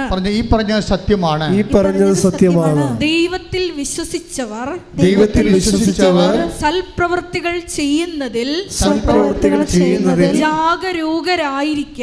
ജാഗരൂകരായിരിക്കാൻ വേണ്ടി ഇക്കാര്യങ്ങളിൽ നീ സമ്മർദ്ദം ചെലുത്തണം എന്ന് ഞാൻ ആഗ്രഹിക്കുന്നു. ഇവയെല്ലാം ശ്രേഷ്ഠവും മനുഷ്യർക്ക് പ്രയോജനകരവുമാണ്. നമ്മൾ എന്താണ് ഈ വിഷയം ഇത്രയും സീരിയസ് പഠിപ്പിക്കാൻ കാരണം ഉടമ്പടി എന്ന് പറയുന്നത് മുഴുവനും പ്രവൃത്തികളാണ്. പ്രാർത്ഥനയുടെ അംശം അതിൻ്റെ അകത്ത് 30% ഉള്ളു, ബാക്കിയെല്ലാം പ്രവൃത്തിയുടേതാണ്. അപ്പോൾ ഈ പ്രവൃത്തികൾ ചെയ്യുന്നവരെ 2 കാര്യം മനസ്സിലാക്കണം. ഒന്നാമത്തെ ഇത് വർക്കൗട്ട് ഫയർ ആകണമെന്നുണ്ടെങ്കിൽ പ്രവൃത്തികൾ ചെയ്യണം. പക്ഷേ this is not my point. എൻ്റെ പോയിൻ്റ് ഇതുമല്ല. ഞാൻ എന്താ നിങ്ങൾ പറയണത്? ഈ സൽപ്രവൃത്തികൾ ഒരു ക്രിസ്തുഇതരമായിട്ട് ക്രിസ്തുവിനെ മാറ്റി നിർത്തിക്കൊണ്ട് we can do so many good works, അതൊന്നും കൗണ്ടഡ് ആകത്തില്ല. എന്താ കാര്യം? അത് ക്രിസ്തുവിൻ്റെ മഹത്വത്തെ പ്രഘോഷിക്കാത്ത, അവൻ്റെ നാമത്തെ മഹത്വപ്പെടുത്താത്ത പ്രവൃത്തികളെല്ലാം ശരിക്കും പറഞ്ഞാൽ അത് കൃപാവര പ്രവൃത്തികളല്ല. We are aiming for graceful works, കൃപാവര പ്രവൃത്തികൾ. നിങ്ങളത് വളരെ കൃത്യമായിട്ട് ചെയ്യണം. സൽപ്രവൃത്തിയും കൃപാവര പ്രവൃത്തിയും തമ്മിലുള്ള വ്യത്യാസം എന്ന് പറയുന്നത്, കൃപാവര പ്രവൃത്തി for the glorification of Christ name, കർത്താവിൻ്റെ നാമത്തിൻ്റെ മഹത്വത്തിനാണ് അത് കാഴ്ചവെക്കുന്നത്. അതുകൊണ്ടാണ് ഇൻറ്റൻഷൻ പ്രധാനപ്പെട്ടതായി വരുന്നത്. നമുക്ക് ഇൻറ്റൻഷൻ പ്രധാനപ്പെട്ട, ചെയ്ത പ്രവൃത്തി ചെയ്യല്ല പ്രശ്നം. നിങ്ങൾ അതാണ് ഈശോ ഒരു ഗ്ലാസ് പച്ചവെള്ളമാണ് take the word of God 10:42 ശ്രുതികട്ടെ ഹല്ലേലൂയ.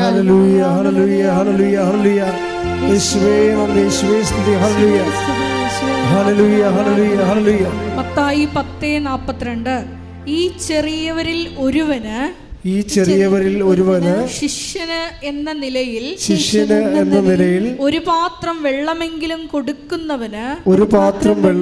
കൊടുക്കുന്നവന് പ്രതിഫലം ലഭിക്കാതിരിക്കുകയില്ലെന്ന് സത്യമായി ഞാൻ നിങ്ങളോട് പറയുന്നു.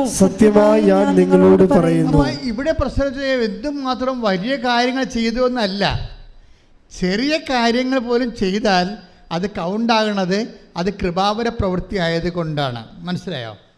അത് ക്രിസ്തുവിൻ്റെ നാമത്തിൽ ചെയ്യുന്നത് കൊണ്ടാണ്. ശ്രുതികട്ടെ മക്കളെ, ശ്രുതികട്ടെ. ഹല്ലേലൂയ, ഹല്ലേലൂയ, ഹല്ലേലൂയ, ഹല്ലേലൂയ. യേശുവേ ഹല്ലേലൂയ, ഹല്ലേലൂയ. യേശുവേ നാമത്തിലെ കൃപാവര പ്രവൃത്തികൾ ചെയ്ത്. മത്തായി 25:40. രാജാവ് മറുപടി പറയും, സത്യമായി ഞാൻ നിങ്ങളോട് പറയുന്നു, എൻ്റെ ഏറ്റവും എളിയ ഈ സഹോദരന്മാരിൽ ഒരുവന് നിങ്ങൾ ഇത് ചെയ്തു കൊടുത്തപ്പോൾ എനിക്ക് തന്നെയാണ് ചെയ്തു തന്നത്.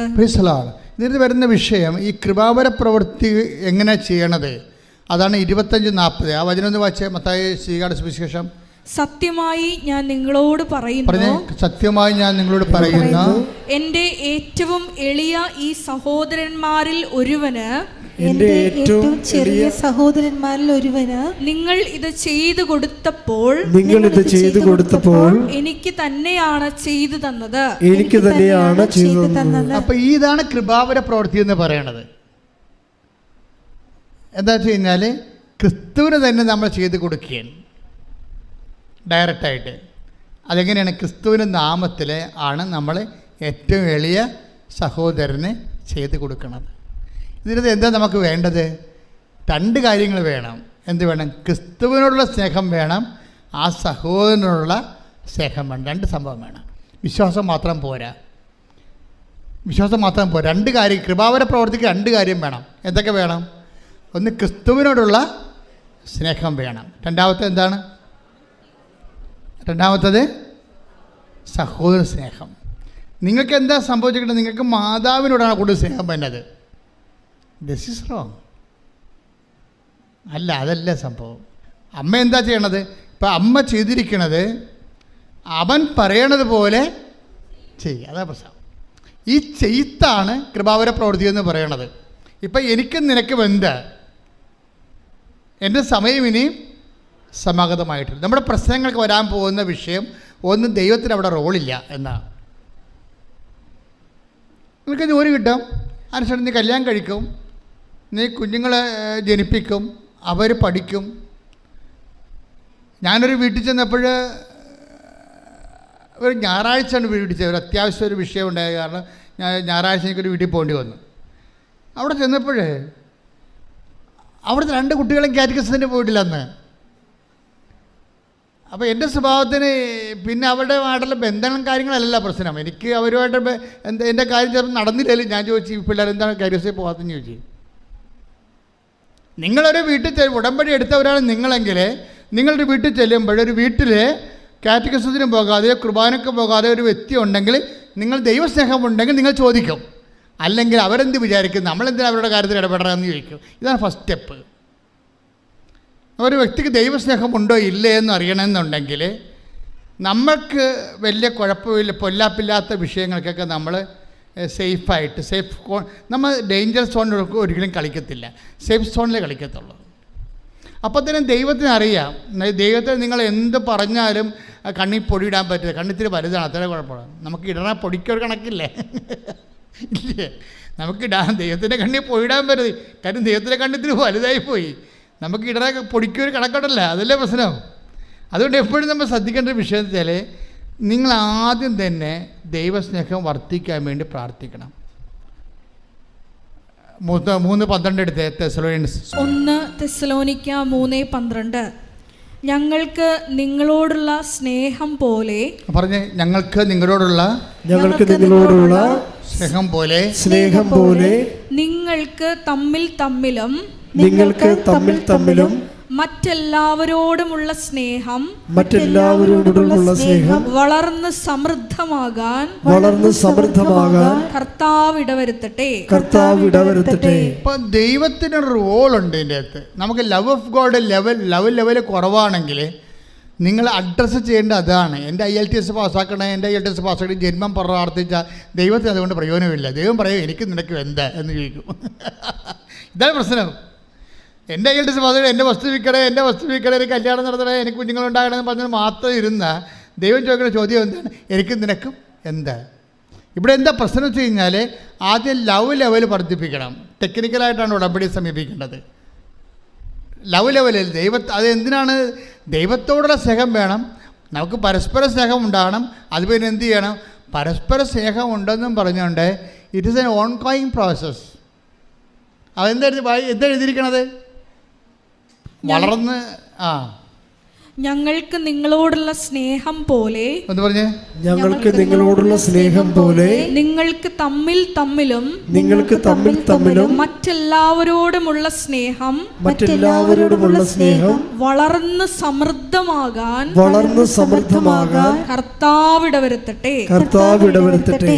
അപ്പൊ സ്നേഹം കുറഞ്ഞാൽ അതിനകത്ത് റോള് ദൈവത്തിനുണ്ട്, ഉറപ്പല്ലേ? അപ്പം നിങ്ങൾ പ്രാർത്ഥിക്കുമ്പോൾ നിങ്ങളുടെ ലവ് ലെവൽ വർദ്ധിക്കാൻ വേണ്ടി അതിനെ ടാർഗറ്റ് ചെയ്യണം.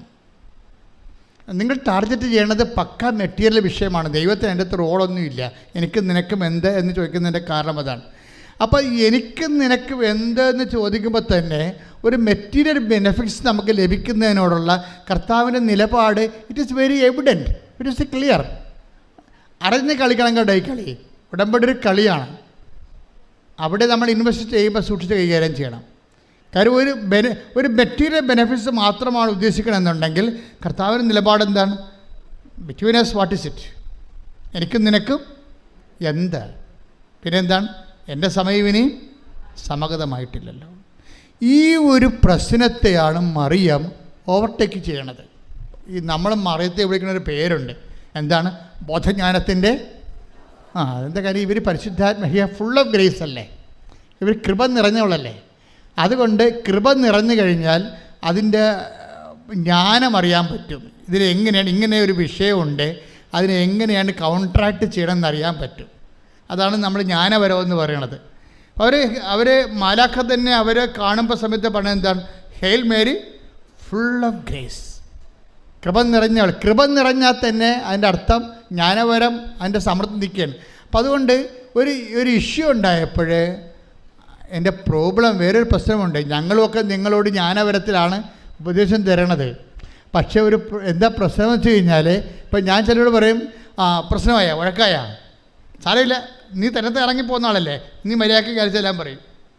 ഞാൻ എത്രേ പറയത്തുള്ളൂ. പിന്നെ ചാപ്റ്റർ ക്ലോസ് ചെയ്ത് കളയും. കാരണം അൾത്താറയിൽ 2 മിനിറ്റല്ലേ കിടത്തുള്ളൂ. അപ്പോൾ ഇവിടെ തന്നത്തെ ഇറങ്ങിപ്പോയാണെന്ന് എനിക്കറിയത്തില്ല. കർത്താവ് എന്നോട് പറയും ഇവിടെ തന്നത്തെ ഇറങ്ങിപ്പോകുന്നതാണ് വഴക്കുണ്ടാക്കിയത്. അപ്പോൾ അത് ഞാൻ പറയും നീ തന്നത്തെ ഇറങ്ങിപ്പോയ ആളല്ലേ, നീ തന്നെ പോയിക്കൊള്ളാൻ പറയും, നീ തന്നെ റെസെറ്റ് ചെയ്യാൻ പറയും. പക്ഷേ ഇവിടെ ജന്മം കൊണ്ട് പോകത്തില്ല. കാര്യം ഇവർക്ക് ചമ്മലല്ലേ. കാര്യത്തിൽ ഇവിടെ തന്നത്തെ ഇറങ്ങിപ്പോയതാണ്. അപ്പം നമ്മളവിടെ എളിമപ്പെടണം. എളിമപ്പെട്ടിട്ട് സോറി പറയാൻ ബാധ്യസ്ഥമാണ്. പക്ഷേ ഈ അഹങ്കാരം ഹുങ്ക് പിടിച്ച സാധനം ഈ ജന്മത്തെ സോറി പറയത്തില്ല. കാരണം മർക്കടം മുട്ടിയാണ്. കുരങ്ങിൻ്റെ പരിപാടി അതാണ്. അകത്ത് ശർക്കര പോയി കഴിഞ്ഞാൽ ആൾക്കാർ നമ്മളെ തല്ലിക്കൊല്ലാൻ വേണ്ടി വരുമ്പോഴും ആ ശർക്കര ഒന്നും വിടത്തില്ല ഒരിക്കലും. അതാണ് മർക്കടം മുട്ടി എന്ന് പറയുന്നത്. പണ്ട് കുരങ്ങനെ പിടിക്കുന്ന പരിപാടി എങ്ങനെ ഇരുന്നില്ല. തൊണ്ണെന്ന് പറഞ്ഞതിൻ്റെ കരിക്ക് തുളച്ച് അതിൻ്റെ അകത്ത് ശർക്കര കൊണ്ടിട്ട് വെക്കും. അപ്പോൾ കുരങ്ങ് വന്ന് വെച്ച് ഇതിൻ്റെ അകത്ത് കൈയിടും. കൈയിട്ട് കഴിയുമ്പോൾ ശർക്കരക്കരി പിടിക്കും. അപ്പോഴേ പിടിക്കുന്ന സമയത്ത് ആൾക്കാർ കുരങ്ങനെ പിടിക്കാൻ വേണ്ടി കുരങ്ങ് രസായത്തിന് വടിയും കൊണ്ട് വരും. അപ്പോൾ പക്ഷേ കുരങ്ങ് വിട്ട് കൊടുക്കത്തില്ല. ആ ശർക്കരന്ന് വിടത്തില്ല അവൻ. മര്യാദക്കാവും ബുദ്ധിപൂർവ്വം ഒരു വിവേകം ഉണ്ടെങ്കിൽ ആ കൈ വിട്ടാൽ ഊരിക്കൊണ്ട് പോകാൻ പറ്റും. പക്ഷേ പാവപ്പെട്ട വിടത്തില്ല. ഇങ്ങനെ മർക്കട മുട്ടിയോടുകൂടി തമ്മിൽ തല്ലി തലകീറി മക്കളെ വഴിയാധാരമാക്കി മരിച്ചുപോയ മനുഷ്യർ എന്തുമാത്രമാണ്. അതുകൊണ്ടാണ് അനുതാപം അവിടെ വരണത്. ഇത് ഒറ്റ നടക്കം പോകത്തില്ലേ. അനുതാപം വരണ അവിടെയാണ്. ഈ വിഷയത്തിൽ നിനക്ക് അനുതാപം ഉണ്ടാകണമെന്ന് ദൈവം ആഗ്രഹിക്കുന്നുണ്ട്. അനുതാപം എന്ന് പറഞ്ഞാൽ എന്താണ്? നിൻ്റെ ജീവിത വിഷയത്തിൽ നിന്നേക്കാൾ വലുതായിട്ട് ക്രിസ്തുവിനെ കാണുന്നതാണ് അനുതാപം. ശ്രദ്ധിക്കട്ടെ. ഹല്ലേലൂയ. നിങ്ങളെ ഈ തീക്കൊള്ളി കൊണ്ട് നമ്മൾ തൊട്ടാൽ പൊള്ളുന്ന കാര്യം വ്യക്തമാണ്. സത്യമായൊരു വിഷയത്തോട് നിങ്ങൾ ഇടപെടുമ്പോൾ നിങ്ങളുടെ മനസ്സിലിരിപ്പ് ദൈവത്തിനറിയാം. അതുകൊണ്ട് നിങ്ങൾ ആദ്യമേ തന്നെ ഒരു ധാരണയിലെത്തണം നല്ലതാണ്. ക്രിസ്തുവേ, ഉടമ്പടിക്കാലം കഴിഞ്ഞാലും അങ്ങയുടെ ചൈതന്യത്തിൽ ഞാൻ ജീവിക്കും. നാട്ടുകാരെ ബോധിപ്പിക്കാനല്ലെങ്കിലും അങ്ങയുടെ ചൈതന്യത്തിൽ ഞാൻ ജീവിക്കും. പല ആൾക്കാരും ഇന്ന് അവിടെ അവിശ്വാസം നിലനിർത്തുന്നത് നാട്ടുകാരെ ബോധിപ്പിക്കാനാണ്.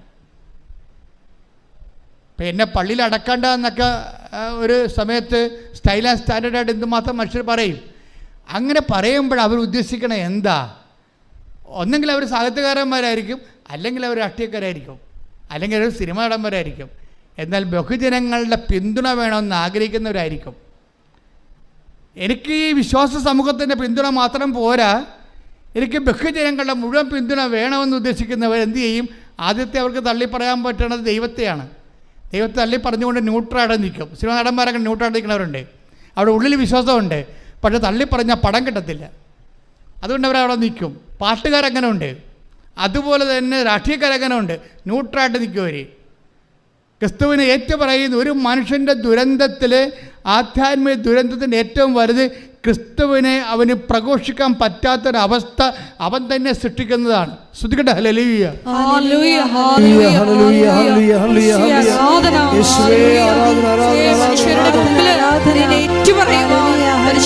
അഭിഷേകത്താൽ ഞങ്ങളെ ഓരോരുത്തരെയും നിറയ്ക്കണമേ.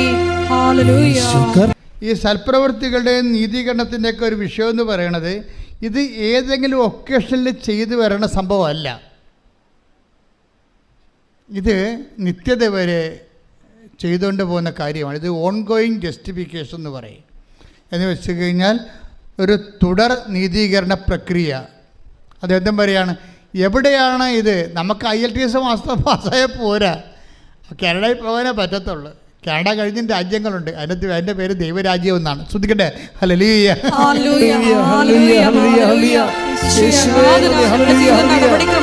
അവസാന നീതീകരണം ലഭിക്കണവരെ ഒരു ആത്മാവ് അസ്വസ്ഥമായിരിക്കും.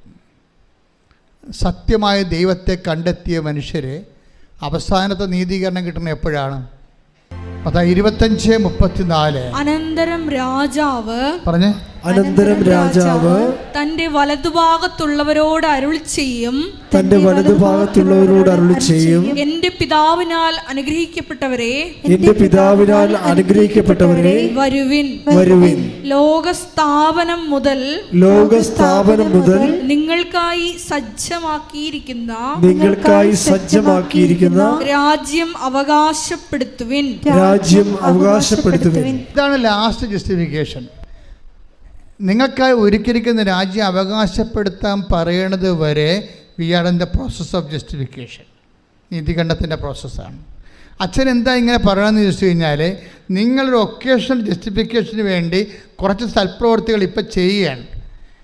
ഇതിനകത്ത് വരുന്നവർ ഇതുകൊണ്ട് ഉടമ്പടി ലാഗ് ചെയ്യണതിൻ്റെ കാരണം, ഒന്ന്, നിങ്ങൾ ഇതുകൊണ്ട് അവസാനിപ്പിക്കാൻ പോകുന്ന ദൈവത്തിന് അറിയാം. രണ്ട്, നിങ്ങളിത് ചെയ്യണ ദൈവസ്നേഹത്തോടെ അല്ല. അപ്പം പിന്നെ ഇതിന് ഓവർകം ചെയ്യാനുള്ള മാർഗം എന്താണ്? ദൈവത്തോട് നേരത്തെ മുൻകൂർ ജാമ്യം പറയണം. ഞാൻ ഇതുകൊണ്ട് ക്രിസ്തീയ ജീവിതം അവസാനിപ്പിക്കത്തില്ല, ഞാൻ ദൈവസ്നേഹത്തോട് മാത്രമേ എൻ്റെ ജീവിതം ചെയ്യത്തുള്ളൂ. പക്ഷേ ഇങ്ങനെ നൗ ആൻഡ് ദെൻ ആയിട്ടൊരു വ്യക്തിക്ക് അത് ഐഡിയലല്ല. നൗ ആൻഡ് ദെൻ, അപ്പോഴും ഇപ്പോഴൊക്കെ ആയിട്ട് കുറച്ച് സൽപ്രവൃത്തികൾ ചെയ്ത് അത് ഫങ്ഷനായിട്ട് മാറ്റാം. പക്ഷേ മിഷനായിട്ടാണ് ഇത് വരേണ്ടത്. എന്താ കാര്യം വെച്ച് കഴിഞ്ഞാൽ, നാം ഇപ്പം ക്രിസ്തീയ ജീവിതം, യോഹന്നാന്റെ സുവിശേഷം 14:15 എടുത്ത് ശ്രദ്ധിക്കട്ടെ. ഹല്ലേലൂയ, ഹല്ലേലൂയ, ഹല്ലേലൂയ, ഹല്ലേലൂയ, ഹല്ലേലൂയ. യേശുവേ നന്ദി. ഹല്ലേലൂയ, ഹല്ലേലൂയ. യേശുവേ സ്തുതി. ഹല്ലേലൂയ. 14:15. യോഹന്നാൻ 14:15. നിങ്ങൾ എന്നെ സ്നേഹിക്കുന്നുവെങ്കിൽ, പറഞ്ഞ്, നിങ്ങൾ എന്നെ സ്നേഹിക്കുന്നുവെങ്കിൽ എന്റെ കൽപ്പന പാലിക്കും. എന്റെ കൽപ്പന പാലിക്കും. അടുത്ത വചനം വായിച്ചേ. ഞാൻ പിതാവിനോട് അപേക്ഷിക്കുകയും എന്നേക്കും നിങ്ങളോട് കൂടെ ആയിരിക്കാൻ മറ്റൊരു സഹായകനെ അവിടുന്ന് നിങ്ങൾക്ക് തരികയും ചെയ്യും. അപ്പോൾ ഒന്ന്, ഈ കാര്യങ്ങളെല്ലാം 14:15 അനുസരിച്ചാണ് ചെയ്യേണ്ടത്. എന്താണ്? ദൈവസ്നേഹത്തോടെയാണ് ചെയ്യേണ്ടത്. അങ്ങനെ ദൈവസ്നേഹത്തോട് ചെയ്തു കഴിഞ്ഞാൽ ക്രിസ്തു നമ്മളിൽ വസിക്കുന്നത് അവൻ്റെ ആത്മാവോട് കൂടിയായിരിക്കുമെന്നാണ് കർത്താവിൻ്റെ വെളിപ്പെടുത്തൽ, വചനത്തിൻ്റെ വെളിപ്പെടുത്തൽ. പ്രാർത്ഥിക്കുക. കർത്താവായ ദൈവമേ, അപ്പോഴും ഇപ്പോഴും നല്ല പ്രവൃത്തികൾ ചെയ്യുന്ന കാര്യം കാണാനുള്ള കാര്യപരിപാടിയേക്കാൾ സത്യസന്ധമായി ജീവിതം സുവിശേഷ സ്നേഹത്താൽ ദൈവസ്നേഹത്തോടെ പുനഃക്രമീകരിച്ചുകൊണ്ട് കൃപയിൽ നിറയുവാൻ വളരുവാൻ എന്നെ അഭിഷേകം ചെയ്യട്ടെ.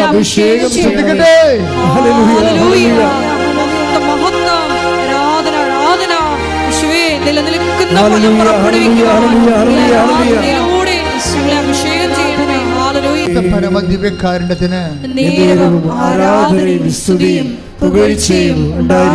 നിങ്ങൾക്കറിയാവോ ഇന്ന് എന്തുമാത്രം ആൾക്കാരാണ് മാതാവിന് സംസാരിക്കണം. അവിടെ പ്രാർത്ഥന തന്നെ സ്നേഹത്തിൻ്റെ സംസാരമാക്കി മാറ്റി. അപ്പം അവിടെ ദൈവസ്നേഹം കൂടി ലവ് ലെവൽ വർദ്ധിപ്പിച്ചു. ഇത് ഉടമ്പടി പെട്ടെന്ന് കത്താനുള്ളൊരു മാർഗ്ഗമാണിത്. എന്താണ്? നിങ്ങളുടെ ലവ് ലെവൽ വർദ്ധിപ്പിക്കണം. ലവ് ലെവൽ വർദ്ധിപ്പിക്കുമ്പോൾ ഒരു കുഴപ്പമുണ്ട്. എന്താ പ്രശ്നം? നിങ്ങളുടെ വെറുപ്പ്, വിദ്വേഷം, പക, ചതി, അഹങ്കാരം, മുൻകോപം, കലഹം, ഭിന്നത അതെല്ലാം മാറ്റേണ്ടി വരും. പക്ഷെ അതെല്ലാം മാറ്റേണ്ടി വരുമെന്ന് പറയുമ്പോഴേ നിങ്ങൾക്കറിയാമല്ലോ, ക്രിസ്തുവിൻ്റെ വചനങ്ങൾ, ചില വചനങ്ങൾ അച്ഛൻ പറഞ്ഞിട്ടുണ്ട് ഭയങ്കര കഠിനമാണെന്ന്. അല്ലേ? ക്രിസ്തുവിൻ്റെ വചനങ്ങൾ കഠിനമാണ്. കഠിനമല്ല സംഭവം എന്ന് വെച്ച് കഴിഞ്ഞാൽ ദൈവസ്നേഹം ഇല്ലാതെ ചില വചനങ്ങൾ ക്രാക്ക് ചെയ്യാൻ പറ്റത്തില്ല. കാര്യം ഇതിനകത്ത് ദൈവത്തെ കാണണ്ടേ. ഇപ്പം നിന്നോട് ചണ്ട കൂടി നിൻ്റെ ഉടുപ്പ് കരസ്ഥമാക്കാൻ ഉദ്യമിക്കുന്നവന് അവനിൽ പോലും അവനെന്താ കൊടുക്കേണ്ടത്? മേലെങ്കിൽ കൂടി കൊടുക്കാൻ. കാര്യം എന്താണ്? ഇവനെ ക്രിസ്തുവായിട്ടാണ് നമ്മൾ കാണേണ്ടത്. മനസ്സിലായ? ക്രിസ്തുവിൻ്റെ വേറെ എന്നെ വിശുദ്ധിയിൽ വളർത്താൻ, എന്നെ കൃപയിൽ ഉയർത്താൻ ക്രിസ്തു വേറെ ഒരു വേഷമായി എന്നെ പരിപാലിക്കുകയാണ്. ഇത് ഭയങ്കരമാണ്. ഇതുകൊണ്ടാണ് നീ ശത്രുവിനെ പോലും ഐഡൻറ്റിഫൈ ചെയ്യണമെന്ന് പറയണത്. അല്ലേ? അങ്ങനെ വചനമില്ലേ? ശത്രുവിനെ സ്നേഹത്തെക്കുറിച്ച് പറയുമ്പോൾ ശ്രദ്ധിക്കട്ടെ മക്കളെ, ശ്രദ്ധിക്കട്ടെ. ഹല്ലേലൂയ ഹല്ലേലൂയ ഹല്ലേലൂയ ഹല്ലേലൂയ ഹല്ലേലൂയ യേശുവേ നന്ദി. ഹല്ലേലൂയ ഹല്ലേലൂയ ഹല്ലേലൂയ ഹല്ലേലൂയ ഹല്ലേലൂയ ഹല്ലേലൂയ ആരാധന ആരാധന യേശുവേ ആരാധന ആരാധന ആരാധന യേശുവേ ആരാധന. മത്തായി ശ്ലീഹയുടെ സുവിശേഷം 5:43 എടുത്തേ. അയൽക്കാരനെ സ്നേഹിക്കുക, പറഞ്ഞേ. അയൽക്കാരനെ സ്നേഹിക്കുക, ശത്രുവിനെ ദ്വേഷിക്കുക, ശത്രുവിനെ ദ്വേഷിക്കുക എന്ന് പറഞ്ഞിട്ടുള്ളത് നിങ്ങൾ കേട്ടിട്ടുണ്ടല്ലോ. എന്നാൽ ഞാൻ നിങ്ങളോട് പറയുന്നു, ശത്രുക്കളെ സ്നേഹിക്കുവിൻ, നിങ്ങളെ പീഡിപ്പിക്കുന്നവർക്ക് വേണ്ടി പ്രാർത്ഥിക്കുവിൻ, അങ്ങനെ നിങ്ങൾ നിങ്ങളുടെ സ്വർഗസ്ഥനായ പിതാവിന്റെ മക്കളായി തീരും. ഇതൊരു ഭയങ്കര ഗോസ്പൽ മെക്കാനിസമാണ്. ദൈവത്തിന്റെ ലക്ഷ്യം എന്താണ്? നിങ്ങളെ സ്വർഗസ്ഥനായ പിതാവിൻ്റെ മക്കളാക്കുകയാണ്. അല്ലാതെ അവരോട് ക്ഷമിച്ചിട്ട് നാണം കെടുക്കുക എന്നുള്ളതിലാണ് നിങ്ങൾ പ്രാധാന്യം കൊടുക്കുന്നത്. ഇല്ലേ? നമ്മളെ തന്തയ്ക്ക് വിളിച്ച് എൻ്റെ അടുത്ത് പോയി നമ്മൾ പിന്നെ അങ്ങോട്ട് ക്ഷമിക്കാനല്ല പറഞ്ഞിരിക്കണത്. അപ്പോൾ നമ്മൾ ഓർക്കുന്നത് എന്ത് പരിപാടി, അവൻ പിന്നെയും നമ്മൾ കളിയാക്കത്തില്ലേ. അപ്പോൾ നമ്മളെ മാനുഷികതയാണ് നമ്മൾ അവിടെ അഡ്രസ്സ് ചെയ്യണത്. ക്രിസ്തു നമ്മുടെ മാനുഷികത അല്ല അഡ്രസ്സ് ചെയ്യണത്. എന്താ പറയണത്? നിങ്ങളെ അങ്ങനെ ചെയ്താൽ നിങ്ങൾ ദൈവരാജ്യത്തിൻ്റെ മക്കളായി മാറുമെന്നാണ്. എന്താ പ്രശ്നം വെച്ച് കഴിഞ്ഞാൽ നമ്മുടെ ലവ് ലെവൽ വർദ്ധിപ്പിക്കാൻ വേണ്ടി ഒരു ശത്രുവിൻ്റെ വേഷം കൊണ്ട് ദൈവം വരികയാണ്. ദൈവം തന്നെയാണത്. മനസ്സിലായില്ലേ? അത് വളരെ ശ്രദ്ധിച്ചാൽ മനസ്സിലാകും. ആധ്യാത്മിക ജ്ഞാനം വേണം ഈ വിഷയത്തിൽ. നമ്മളെ ദൈവപൈതലാക്കാൻ വേണ്ടി എന്താ ചെയ്തത്? ദൈവം എന്ത് വേഷം കെട്ടാനും തയ്യാറാണ്. അതിലൊരു വേഷമാണ് ശത്രുത എന്ന് പറയണത്. നിങ്ങൾ ചണ്ട കൂടുന്ന വേഷം. ചിലപ്പോൾ അതിൻ്റെ അകത്ത് ജ്ഞാനപരമുള്ളവൻ. അതുകൊണ്ടാണ് ക്രിസ്തു മിണ്ടാതിരിക്കും എപ്പോഴും കുരിശിൽ പോരും. എന്താ കാര്യം? ഇതെല്ലാം പിതാവാണെന്ന് ഈശോയ്ക്ക് അറിയാമായിരുന്നു. ഈ കുരിശിലുള്ള പീഡകളെല്ലാം പിന്നിലെല്ലാം പിതാവിൻ്റെ പാപത്തിന് പരിഹാരം ചെയ്യാൻ തന്നോട് ആവശ്യപ്പെട്ടുകൊണ്ട് പിതാവിൻ്റെ അദൃശ്യമായ സാന്നിധ്യം ഇതിന് പിന്നിലുള്ളത് കൊണ്ടാണ് അവൻ കൊല്ലാൻ പോകുന്ന കുഞ്ഞാടിനെ പോലെ മൗനനായിരുന്നത്. ശ്രദ്ധിക്കട്ടെ. ഹല്ലേലൂയ ഹല്ലേലൂയ ഹല്ലേലൂയ ഹല്ലേലൂയ യേശുവേ നന്ദി. ഹല്ലേലൂയ ഹല്ലേലൂയ ഹല്ലേലൂയ ഹല്ലേലൂയ ഹല്ലേലൂയ ഹല്ലേലൂയ. പരിശുദ്ധ പരമ ദിവ്യകാരുണ്യത്തിന് എന്നേരവും ആരാധനയും സ്തുതിയും പുകഴ്ചയും ഉണ്ടായിരിക്കട്ടെ. എന്താണ് ഇങ്ങനെ പറയാൻ കാരണമെന്ന് ചോദിച്ചു കഴിഞ്ഞാൽ അതിൻ്റെ കാരണം എന്താണ്? എനിക്ക് വിശന്നോ, എനിക്ക് ദാഹിച്ചു, നിങ്ങളിലേക്ക് കുടിക്കാൻ തന്നോ? അപ്പോൾ അവരോട് ചോദിക്കും, അവർ ഈശോയോട് ചോദിക്കും, നിന്നെ എപ്പോഴാണ് വിശക്കുന്നതിനെ കണ്ടത്? എൻ്റെ ഏറ്റവും എളിയവനിൽ നീ കൊടുത്തപ്പോൾ എനിക്ക് തന്നെയാണ് ചെയ്തു തന്നത്. അപ്പോൾ ഈ ശത്രുവിനെ നമ്മൾ സ്നേഹിക്കുമ്പോൾ ഈ ശത്രുതയല്ലേ ഏറ്റവും കൂടുതൽ എന്നെ ഹർട്ട് ചെയ്യണത്. അപ്പോൾ അതിനെ അതിലംഘിച്ചുകൊണ്ട് ഞാൻ ദൈവസ്നേഹം കൊടുക്കുമ്പോൾ ഞാൻ ദൈവപൈതലായിട്ട് ഗ്രേഡറ്റ് ചെയ്യുകയാണ്. എന്താ കാര്യം? നിത്യത കണ്ടുകൊണ്ടാണ് വചനങ്ങളെല്ലാം കഠിനമാക്കി വെച്ചിരിക്കുന്നത്. നിത്യതയുടെ ഒരു വാട്ടർ മാർക്ക് എല്ലാ വചനങ്ങളിലും ഉണ്ട്, പ്രത്യേകിച്ച് കടുപ്പമുള്ള വചനങ്ങളിൽ. വെളിപാട് 22:11 അനീതി ചെയ്തിരുന്നവൻ പറഞ്ഞേ, അനീതി ചെയ്തിരുന്നവൻ ഇനിയും അനീതി ചെയ്തു കൊള്ളട്ടെ. അനീതി ചെയ്തു കൊള്ളട്ടെ. എങ്ങനെയുണ്ട് പരിപാടി? കേട്ടോ കേട്ടോ കേട്ടോ. ബൈബിള് തീരാൻ പോകുകയാണ്. ലാസ്റ്റ് വാക്കുകളാണ്. എന്താണ്? അനീതി ചെയ്തിരുന്നവൻ ഇനിയും അനീതി ചെയ്തു കൊള്ളട്ടെ. പാപക്കറ പുരണ്ടവൻ ഇനിയും അങ്ങനെ തന്നെ കഴിഞ്ഞുകൊള്ളട്ടെ. നീതിമാൻ ഇനിയും നീതി പ്രവർത്തിക്കട്ടെ. വിശുദ്ധൻ ഇനിയും വിശുദ്ധീകരിക്കപ്പെടട്ടെ. ലാസ്റ്റ് സമയത്തിൻ്റെ അവസാനം ആരെയും മാനസാന്തരയ്ക്ക് വിളിക്കാത്ത ലോകത്തിലെ ഒരേ ഒരു പുസ്തകമാണ് ബൈബിൾ.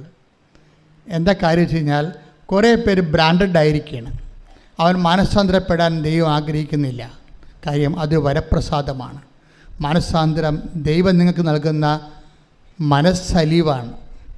കഠിനമായ മനസ്സുള്ളവർ കഠിനമായിട്ട് തന്നെ പോകട്ടെ എന്ന് പറയും. കഠിനമല്ലാതെ മനസ്സലിവുള്ളവൻ മനസ്സലിവുള്ളവനായി നിൽക്കട്ടെ, ഇനി സമയമില്ലെന്ന് പറയും. എല്ലാ മനുഷ്യൻ്റെ മുന്നിൽ ഈ സമയമില്ലാത്തൊരു സമയം വന്നിട്ട് പറയും, don't repeat, don't contrite, don't have contrition, don't repent. എന്നെയും നിൻ്റെയും മുഖത്ത് നോക്കി ദൈവം എന്നെങ്കിലും ഇനി മാനസാന്തരപ്പെടണമെന്ന് പറഞ്ഞാൽ ഒരു തീരുമാനമാകും. അപ്പോഴേ ഇതൊരു സമയമാണ്. മാനസാന്തരം ഒരു സമയമാണ്. ഹൃദയത്തിൻ്റെ അലിവ് ഞാൻ എപ്പോഴും ഓർക്കുകയും ഒരു പുരോഹിതൻ ബൈബിള് കഥ പറയുമ്പോൾ കർത്താവ് അതിൻ്റെ അകത്ത് ഞാൻ പറഞ്ഞില്ലേ, നിത്യതയുടെ വാട്ടർ മാർക്കിനെ വെക്കും. നിത്യതയുടെ ഒരു ജലമുദ്ര വെച്ചിട്ടാണ് ബൈബിള് ചെയ്തിരിക്കുന്നത്. ഇപ്പോൾ ഓരോ കഥ പറയുമ്പോഴും അതിൻ്റെ അകത്ത് ഈ നിത്യതയുടെ വാട്ടർ മാർക്ക് കാണാം. എന്താ പറയണത്? ഒരു മനുഷ്യൻ ചോദിച്ചു, നിത്യജീവൻ പ്രാപിക്കാൻ ഞാൻ എന്ത് ചെയ്യണം? അപ്പോൾ ഈശോ പറഞ്ഞു, നിയമത്തിൽ എന്താണ് എഴുതിയിരിക്കണത്? അപ്പോൾ അവരെന്ത് പറയും? എല്ലാത്തിനേക്കാളും ഒരു ദൈവത്തെ സ്നേഹിക്കുക, നിന്നെപ്പോലും നിൻ്റെ അയൽക്കാരനെ സ്നേഹിക്കുക. എന്നാൽ നീ പോയി അതുപോലെ ചെയ്യുക. അപ്പം അവൻ ചോദിക്കും, തിരിച്ചു ചോദിക്കും, ആരാണ് എൻ്റെ അയൽക്കാരൻ? അപ്പോൾ ഈശോ പറയും, ഒരു മനുഷ്യൻ ജെറുസലേമിൽ നിന്ന് ജെറിക്കോയിലേക്ക് പോവുകയായിരുന്നു. കള്ളന്മാരുടെ കൈ അകപ്പെട്ടു. അവൻ്റെ വസ്തുവകൾ അടിച്ചു മാറ്റിയിട്ട് അവനെ മൃതപ്രായനായിട്ട് വഴി തള്ളി. ആ വഴിക്കൊരു ലെവയം പോയി, ആ വഴിക്കൊരു പുരോഹിതൻ പോയി. രണ്ട് കക്ഷികളും അൾത്താരയുമായിട്ട് ബന്ധപ്പെട്ട പാർട്ടിയാണ്. ലേവായനായാലും ശരി, അവരിൽ നിന്നാണ് പുരോഹിതനുണ്ടാകുന്നത്. അപ്പോൾ ഈ കർത്താവിനോട് അടുത്ത ശുശ്രൂഷ ചെയ്യുന്ന രണ്ട് കക്ഷികളെ ഈശോ കഥയിൽ കൊണ്ടുവരികയാണ്. എന്നിട്ട് കർത്താവുമായിട്ട് ഒരു അടുപ്പമില്ലാത്ത ഒരു സമറിയാക്കാരനെ കൊണ്ടുവരും. വ്യത്യാസം എന്താണെന്ന് ചോദിച്ചു കഴിഞ്ഞാൽ, ഈ രണ്ട് കക്ഷികളും എണ്ണയുമായിട്ട് കൈകാര്യം ചെയ്യുന്ന ആൾക്കാരാണ്. പുരോഹിതൻ എണ്ണയുമായിട്ട് കൈകാര്യം ചെയ്യുന്ന സദോക്ക് പുരോഹിതനാണ് സോളമനെ എണ്ണ ഒഴിച്ച് വാഴിച്ച ആളാണ്. പുരോഹിതന് എണ്ണ കൈകാര്യം ചെയ്യേണ്ട ആളാണ്. ലെവയ പുരോഹിതനും എണ്ണ കൈകാര്യം ചെയ്യുന്ന ആളാണ്. പക്ഷേ ഈ രണ്ട് കക്ഷികളുടെ എണ്ണയില്ല. ഇനി ദൈവവുമായിട്ട് ബന്ധമില്ലാത്തൊരു മനുഷ്യന് എണ്ണയും കൊണ്ട് വരുന്നുണ്ട്. അവൻ്റെ പേരെന്താണ്? സമറിയക്കാരൻ. അവനിവനെ കണ്ടു, അടുത്ത് ചെന്നു എന്ന് ബൈബിൾ എന്നിട്ട് പറയും, അവൻ്റെ മനസ്സലിഞ്ഞു വന്നു. ശ്രദ്ധിക്കട്ടെ.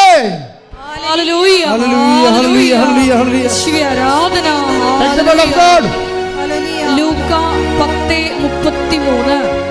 എന്നാൽ ഒരു സമരിയാക്കാരൻ യാത്രാമധ്യേ അവൻ കിടന്ന സ്ഥലത്ത് വന്നു. അവനെ കണ്ട് മനസ്സലിഞ്ഞ് അടുത്തു ചെന്ന് എണ്ണയും വീഞ്ഞുമൊഴിച്ച് അവന്റെ മുറിവുകൾ വച്ചുകെട്ടി തന്റെ കഴുതയുടെ പുറത്ത് കയറ്റി ഒരു സത്രത്തിൽ കൊണ്ടുചെന്ന് പരിചരിച്ചു. എൻ്റെ മക്കളെ, ഉടമ്പടി എടുത്തുകൊണ്ട് നിങ്ങൾ രോഗികളെ കാണുന്നു, പക്ഷെ മനസ്സറിയാതെ കാണാൻ പറ്റും. മനസ്സിലായില്ലേ? ഈ ഉടമ്പടി എടുത്തുകൊണ്ട് നിങ്ങൾ രോഗികളെ കാണുന്നു, അതുപോലെ തന്നെ ഓർഫണേജിൽ പോകുന്നു, വൃദ്ധസദനത്തിൽ പോകുന്നു, അവിടെ ഉടുപ്പലക്കുന്നു. പക്ഷേ എങ്ങനെയെങ്കിലും ദൈവം ഒന്ന് പ്രസാദിച്ച് എനിക്ക് ആ PR ഒന്ന് കിട്ടിയാൽ മതി, അതാണ് വിഷയം. അതിനകത്ത് വരുന്ന വിഷയം ഇതാണ്. പക്ഷെ അതിന് വേണ്ട കണ്ടന്റ് എന്താണ്? ഈ മനസ്സലിവാണ്. പ്രാർത്ഥിക്കുക, കർത്താവേ എനിക്ക് ഉടമ്പടി പ്രകാരം ദൈവസ്നേഹത്തോടെ എല്ലാ ദീനക്കാരിലും അങ്ങേ കാണുമ്പോൾ മനസ്സലിയാൻ എന്നെ സഹായിക്കണം. മനസ്സലിവ് ആദ്യം ഉണ്ടായത് ആർക്കാണ്? ഈശോയ്ക്കാണ്. ജനത്തെക്കൂട്ടത്തെ കണ്ടപ്പോൾ അതിന് അനുകമ്പ തോന്നി. ശ്രദ്ധിക്കട്ടെ. ഹല്ലേലൂയ, ഹല്ലേലൂയ, ഹല്ലേലൂയ, ഹല്ലേലൂയ.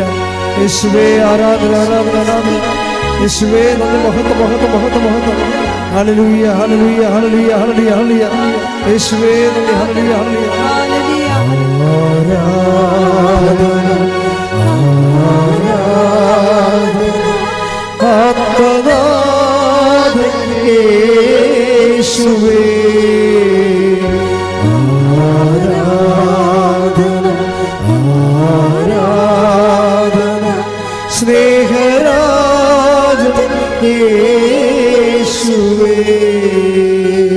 മത്തായി 9:36. ജനക്കൂട്ടങ്ങളെ കണ്ടപ്പോൾ യേശുവിന് അവരുടെ മേൽ അനുകമ്പ തോന്നി. പിന്നെ പ്രശ്നം വെച്ച് കഴിഞ്ഞാൽ ഈ അനുകമ്പ, മനസ്സലിവ്, ഒരു സൽപ്രവൃത്തിയെ ക്രിസ്തുവിൻ്റെ കൃപാപര പ്രവൃത്തിയാക്കി മാറ്റുന്നത് ക്രിസ്തുവിൻ്റെ മനസ്സിൻ്റെ നിലവാരം സ്വീകരിക്കുമ്പോഴാണ്. അപ്പോൾ മാത്രമേ താഴെ വരാൻ പറ്റത്തുള്ള. മനസ്സിലായില്ലേ? ഒരു സൽപ്രവൃത്തിയെ കൃപാപര പ്രവൃത്തി ആക്കണത്, അത് ചെയ്യുമ്പോൾ ക്രിസ്തുവിൻ്റെ മനസ്സിൻ്റെ നിലവാരത്തിലേക്ക് നമ്മുടെ മനസ്സ് നിലവാരപ്പെടുമ്പോഴാണ് ശരിക്കും. പതറിയണമെങ്കിലേ എന്ത് ചെയ്താലും, ഇപ്പം ഞാൻ നിങ്ങളെ പത്രവും കൊടുത്ത് വിടും, ഭയങ്കര ഓരോരുത്തർ പറയും. അതായത് ലോകം മുഴുവൻ സുവിശേഷം ക്രിസ്തുവിനെ കൈമാറുന്ന സഭയിലെ ഏറ്റവും വലിയ ഒരു സംരംഭമാണിത്. ഇത് വെറുതെ കിട്ടിയൊന്നുമല്ല. 4 വയസ്സ് മുതൽ ഈ കക്ഷിയുടെ പുറകെ നടന്ന് കിട്ടിയതാ. എങ്ങനെയാണ് ദൈവമേ സുവിശേഷ വേല ചെയ്യേണ്ടത്, അതിന് പട്ടക്കാരനായാൽ പറ്റുമെന്ന് എനിക്കൊരു ബോധമുണ്ടായിരുന്നു 10ാം ക്ലാസ്സിലേക്ക് പഠിക്കുമ്പോഴൊക്കെ. അതിനുശേഷം പട്ടക്കാരനായതിനു ശേഷവും പിന്നെയും ബാക്കി കർത്താവെ സുവിശേഷ വേലയെക്കുറിച്ച് പിന്നെയും എനിക്ക് ഇതല്ല, ഈ ശങ്കരാചാര്യ പറഞ്ഞ പോലെ നേതി ഇതല്ല ഇതിൻ്റെ അപ്പുറത്തുണ്ടെന്ന്. അങ്ങനെ അപ്പുറത്തുള്ളതിനെ അന്വേഷിച്ചപ്പോഴാണ് കർത്താവ് നമ്മളെ ഉടമ്പടി വരെ എത്തിയത്. നിങ്ങളിന്ന് എന്തുമാത്രം പ്രേക്ഷിതരാണ് ഉള്ളത്. പക്ഷേ പ്രേക്ഷിതരെ അറിയേണ്ട ഒരു കാര്യമുണ്ട്.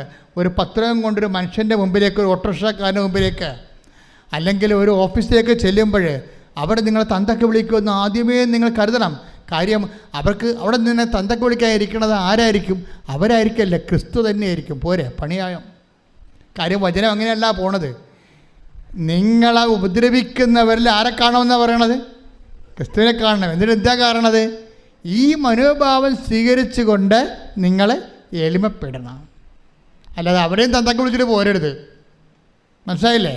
അതുകൊണ്ടാണ് യേശു ക്രിസ്തുവിൻ്റെ മനോഭാവം. Take the word of God. ഫിലിപ്പിയർ 2:6. ശ്രദ്ധിക്കട്ടെ. ഹല്ലേലൂയ, ഹല്ലേലൂയ, ഹല്ലേലൂയ, ഹല്ലേലൂയ. യേശുവേ ആരാധന, ആരാധന, ആരാധന. യേശുവേ നന്ദി. ഹല്ലേലൂയ. ഫിലിപ്പി 2:5 മുതലുള്ള തിരുവചനങ്ങൾ. യേശുക്രിസ്തുവിനുണ്ടായിരുന്ന ഈ മനോഭാവം പറഞ്ഞ യേശുക്രിസ്തുവിനുണ്ടായിരുന്ന ഈ മനോഭാവം നിങ്ങളിലും ഉണ്ടാകട്ടെ. നിങ്ങളിലും ഉണ്ടാകട്ടെ. ദൈവത്തിന്റെ രൂപത്തിലായിരുന്നെങ്കിൽ അവൻ ദൈവവുമായുള്ള സമാനത നിലനിർത്തേണ്ട ഒരു കാര്യമായി പരിഗണിച്ചില്ല. തന്നെ തന്നെ ശൂന്യനാക്കിക്കൊണ്ട് ദാസന്റെ രൂപം സ്വീകരിച്ച് മനുഷ്യരുടെ സാദൃശ്യത്തിൽ ആയിത്തീർന്ന് ആകൃതിയിൽ മനുഷ്യനെ പോലെ കാണപ്പെട്ടു. ഈ ആകൃതിയും മനുഷ്യനെ പോലെ ആയി കാണപ്പെട്ടു എന്നുള്ള മനുഷ്യാവതാരം തുടരുകയാണ്. എന്താ കാര്യം? പല മനുഷ്യന്മാരും നമ്മളോട് ക്രിസ്തുവിൽ വളരൂ എന്ന് പറഞ്ഞുകൊണ്ട് നമ്മളെ പീഡിപ്പിക്കുകയും ഞെരുക്കുകയും ചെയ്യും. അപ്പോൾ എന്ത് ചെയ്യണമെന്നാണ് പറയണത്? ബുദ്ധിയും ബോധമുള്ളവൻ ആഹ്ലാദിച്ചുല്ലസിക്കുവൻ. എന്താ കാര്യം? സ്വർഗത്തിൽ നിങ്ങൾക്കുള്ള പ്രതിഫലം വലുതായിരിക്കും. ശ്രദ്ധിക്കട്ടെ. ഹല്ലേലൂയ. Take the word of God. ഹല്ലേലൂയ, ഹല്ലേലൂയ, ഹല്ലേലൂയ, ഹല്ലേലൂയ. യേശുവേ നന്ദി. ഹല്ലേലൂയ. ലുക്കാ 6:35. എന്നാൽ നിങ്ങൾ ശത്രുക്കളെ സ്നേഹിക്കുവിൻ. തിരിച്ചു കിട്ടും എന്ന് പ്രതീക്ഷിക്കാതെ മറ്റുള്ളവർക്ക് നന്മ ചെയ്യുകയും വായ്പ കൊടുക്കുകയും ചെയ്യുവിൻ. അപ്പോൾ നിങ്ങളുടെ പ്രതിഫലം വലുതായിരിക്കും. നിങ്ങൾ അത്യുന്നതന്റെ പുത്രന്മാരായിരിക്കുകയും ചെയ്യും. മനുഷ്യർ നിങ്ങളെ അവഹേളിക്കുകയും വ്യാജമായ എല്ലാത്തരം കുറ്റങ്ങളും നിങ്ങളുടെ മേൽ ആരോപിക്കുകയും ചെയ്യുമ്പോൾ നിങ്ങൾ ആഹ്ലാദിച്ചുല്ലസിക്കുവിൻ. എന്ന് പറഞ്ഞ് മനുഷ്യർ നിങ്ങളെ അവഹേളിക്കുകയും വ്യാജമായി എല്ലാ കുറ്റങ്ങളും നിങ്ങളുടെ മേൽ ആരോപിക്കുകയും ചെയ്യുമ്പോൾ ആഹ്ലാദിച്ചുല്ലസിക്കുവിൻ.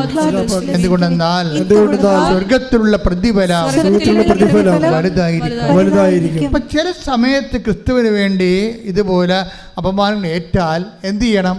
നമ്മൾ വിഷമിച്ച് വീട്ടിൽ പോരെന്നല്ല പറയണത്, ആഹ്ലാദിച്ച് ഉല്ലസിക്കണം. എന്താ കാര്യം? സ്വർഗത്തിൽ പറഞ്ഞ് നിങ്ങൾക്കുള്ള പ്രതിഫലം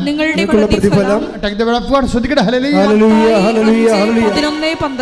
മത്തായി 5:11-12. എന്നെ പ്രതി മനുഷ്യർ നിങ്ങളെ അവഹേളിക്കുകയും പീഡിപ്പിക്കുകയും എല്ലാവിധ തിന്മകളും നിങ്ങൾക്കെതിരെ വ്യാജമായി പറയുകയും ചെയ്യുമ്പോൾ നിങ്ങൾ ഭാഗ്യവാന്മാർ. നിങ്ങൾ ആനന്ദിച്ച് സ്വർഗത്തിൽ നിങ്ങളുടെ പ്രതിഫലം വലുതായിരിക്കും. സ്വർഗത്തിൽ പ്രതിഫലമെന്ന് മാത്രം പറഞ്ഞാൽ ഓക്കെ. ഇതങ്ങനെയല്ല പ്രശ്നം. വലിയ പ്രതിഫലമുണ്ട്, ചെറിയ പ്രതിഫലമുണ്ട്. മനസ്സിലായില്ലേ? ഇത് ഭയങ്കര സീരിയസ് വിഷയമാണ്. അതായത് ഓരോ വ്യക്തികൾക്കും അവരുടെ അധ്വാനത്തിന് ആനുപേക്ഷികമായ പ്രതിഫലമാണ് ലഭിക്കുന്നത്. അപ്പം അതിനകത്ത് വലിയ പ്രതിഫലമുണ്ട്. ഞാൻ എപ്പോഴും നിങ്ങളോട് പറയും, സൂര്യനുണ്ട്, ചന്ദ്രനുണ്ട്, നക്ഷത്രങ്ങളുണ്ടെന്ന് പറഞ്ഞില്ലേ? അതുപോലെ തന്നെ മഹത്വം കൃപ സ്വീകരിക്കുന്ന അനുസരിച്ച് കൊണ്ട് നമുക്ക് ആർജിക്കുന്ന മഹത്വം വലിയ മഹത്വമുണ്ട്, ചെറിയ മഹത്വമുണ്ട്. മഹത്വമില്ലായ്മയും ഉണ്ടാകും ചിലപ്പോൾ. അതുകൊണ്ട് തന്നെ നിങ്ങൾ ഓർക്കുക, സൽപ്രവൃത്തികൾ കൂടിപ്പോയെന്ന് ആരും ചിന്തിക്കരുത്. എത്ര കൂടിയാലും. അതുകൊണ്ടാണ് ഈശോ പറഞ്ഞത്, എന്തെല്ലാം തരം അപകട മേഖലകളിലൂടെയാണ് സുവിശേഷത്തിൻ്റെ സാക്ഷ്യ ജീവിതം ഈശോ മുന്നേറ്റിക്കൊണ്ടു പോകണമെന്നറിയാവോ? മനുഷ്യർ നിങ്ങൾ ചണ്ട കൂടി ഉടുപ്പ് കരസ്ഥമാക്കുക, അവഹേളിക്കുക, വേഷമായ കുറ്റം ആരോപിക്കുക. അപ്പോൾ നിങ്ങൾ ആഹ്ലാദിക്കുവിൻ. സത്യസന്ധമായ ദൈവത്തെ, സ്വർഗത്തെ കണ്ടവർക്ക് മാത്രമേ ഇതുപോലെ വ്യക്തമായിട്ട് മനുഷ്യരാശിയെ പ്രബോധിപ്പിക്കാൻ പറ്റത്തുള്ളൂ. അല്ലാത്തവർക്ക് വേദഘോരമായിട്ടുള്ള കുറേ സ്വപ്നങ്ങളെ കൊണ്ട് കൊടുത്ത് മാനുഷികമായിട്ട് മനുഷ്യനെ വഞ്ചിക്കുകയാണ് ചെയ്യണത്. സത്യസന്ധമായി ഈ ഭൂമിയിൽ നാം അനുഭവിക്കുന്ന എണ്ണീന് പറയുന്ന മാനസിക ശാരീരിക പീഡകൾ, when we receive it in the name of Jesus Christ, we are in our kingdom of God. നമ്മൾ ദൈവത്തിൻ്റെ ആലയത്തിലാണ്, അവൻ്റെ ദൈവരാജ്യത്തിലായിരിക്കും. അപ്പം ദൈവരാജ്യത്തിനെ പ്രതിയായിട്ട് നിങ്ങൾ കാഴ്ചവെക്കണം. എന്ത് വിഷയമുണ്ട്? അതുകൊണ്ടാണ് നിങ്ങൾ പരമാവധി പോകണ്ട എന്ന് ഈശോ പറയണത്, ശണ്ട കൂടാൻ പോകണ്ട എന്ന് ഈശോ പറയണത്. ചിലയിടത്ത് തോറ്റു കൊടുക്കാൻ പറയും, ചിലത് തല്ലും കൊണ്ട് പോരാൻ പറയും. എന്താ കാര്യം? നമുക്കിനിയും പോകാൻ ഇടമുണ്ട്. അതുകൊണ്ടാണ്. പോകാനിടമില്ലാത്തവർ തല്ലുകൊണ്ട് പോരണ്ട, തിരിച്ച് തല്ലിട്ട് പോരാൻ പറയും. അവർക്ക് പോകാനിടമില്ല. ഈ ഭൂമി വെച്ച് അവരുടെ ജീവിതം അവസാനിക്കുകയാണ്, സെമിത്തേരി വെച്ച്. പക്ഷെ നീ അങ്ങനെയല്ല. നിനക്ക് വേണ്ടി മരിച്ചവൻ നിനക്ക് വേണ്ടി ഉയർത്തെഴുന്നേറ്റുകൊണ്ട് അവൻ വീണ്ടും വരുമെന്ന് പറയുന്നുണ്ട്. സമരക്കാരൻ പറയുന്ന കഥയിൽ ഒരു വാക്കുണ്ട്. എന്താണ് ആ വാക്ക്? ആ മനുഷ്യനെ കൊണ്ട് സത്യത്തിലാക്കിയിട്ട് പറയും, 2 ദിനാറ കൊടുത്തിട്ട് പറയും, എന്തെങ്കിലും കുറവുണ്ടാകും, എനിക്കറിയാം, ഇവന് എന്തെങ്കിലും കുറവുണ്ടായാൽ ഞാൻ തന്നെ അത് നികർത്താതിരിക്കത്തില്ല. എപ്പോഴാണ്? ഞാൻ തിരിച്ചു വരുമെന്ന്. ആരാണ് തിരിച്ചു വരാൻ പോണത്? നിനക്ക് വേണ്ടി ക്രൂശിക്കപ്പെട്ടവൻ തിരിച്ചു വരുമെന്ന് അവൻ പറഞ്ഞിട്ടുണ്ട്. അതാണ് ക്രിസ്തു. കൈയടിച്ച് കർത്താവേ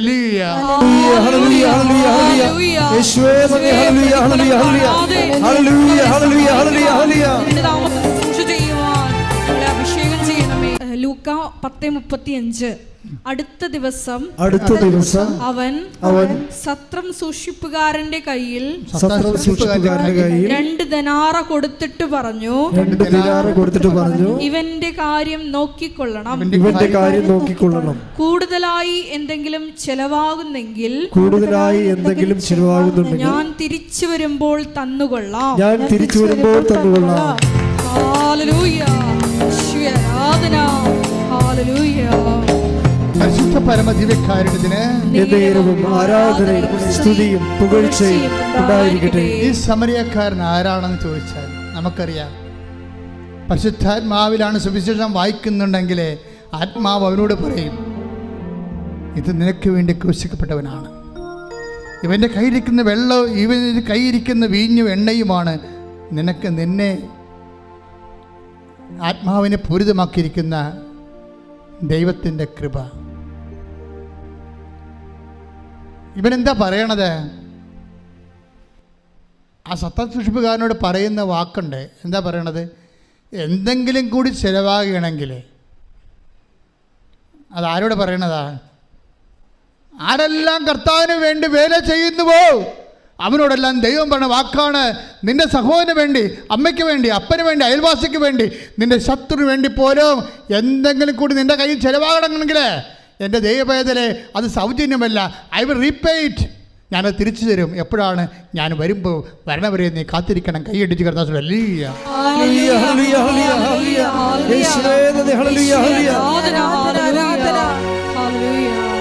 നിത്യതയിൽ അവസാനം ഈശോ വരുന്നത് വരാണ് ആ വിഷയം. നമ്മളെല്ലാം ഈ സൽപ്രവൃത്തികളും കൃപാവര പ്രവൃത്തികളും ചെയ്യണത് എന്തുകൊണ്ടാണ്? അവൻ മഹത്വരാജനായി വീണ്ടും വരുമ്പോൾ അവൻ്റെ കൂടെ അവൻ്റെ സൂര്യശോഭയിലേക്ക് പ്രവേശിച്ചുകൊണ്ട് മഹത്വത്തിൻ്റെ സ്വർഗീയ വിരുന്നിലെ സ്വർഗീയ ജെറുസലേമിലെ മണവാളിൻ്റെ കൂടെ സഭയാകുന്ന മണവാട്ടി നിത്യമായ ബാങ്കറ്റ് ആൻഡ് ഫീസ്റ്റിൻ്റെ സെലിബ്രേഷൻസിന് വേണ്ടി നമ്മൾ നമ്മുടെ ജീവിതത്തെ ഒരുക്കുകയാണ്. കൈയിടിച്ച് കർത്താവേ.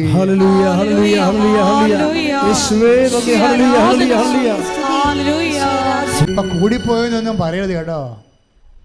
അപ്പനെയും അമ്മനെയും അയൽവാസികളെയൊക്കെ സഹായിച്ചതിൽ കൂടിപ്പോയെന്നൊന്നും പറയരുത്. കൂടിപ്പോയാൽ എന്തെങ്കിലും കൂടുതൽ ചിലവായാൽ എന്താണ്? ഞാൻ തിരിച്ചു വരുമ്പോഴേ അത് നിത്യതയ്ക്ക് വേണ്ടിയുള്ള നിക്ഷേപമാണ്. കൈയടിച്ച് കർത്താവേ.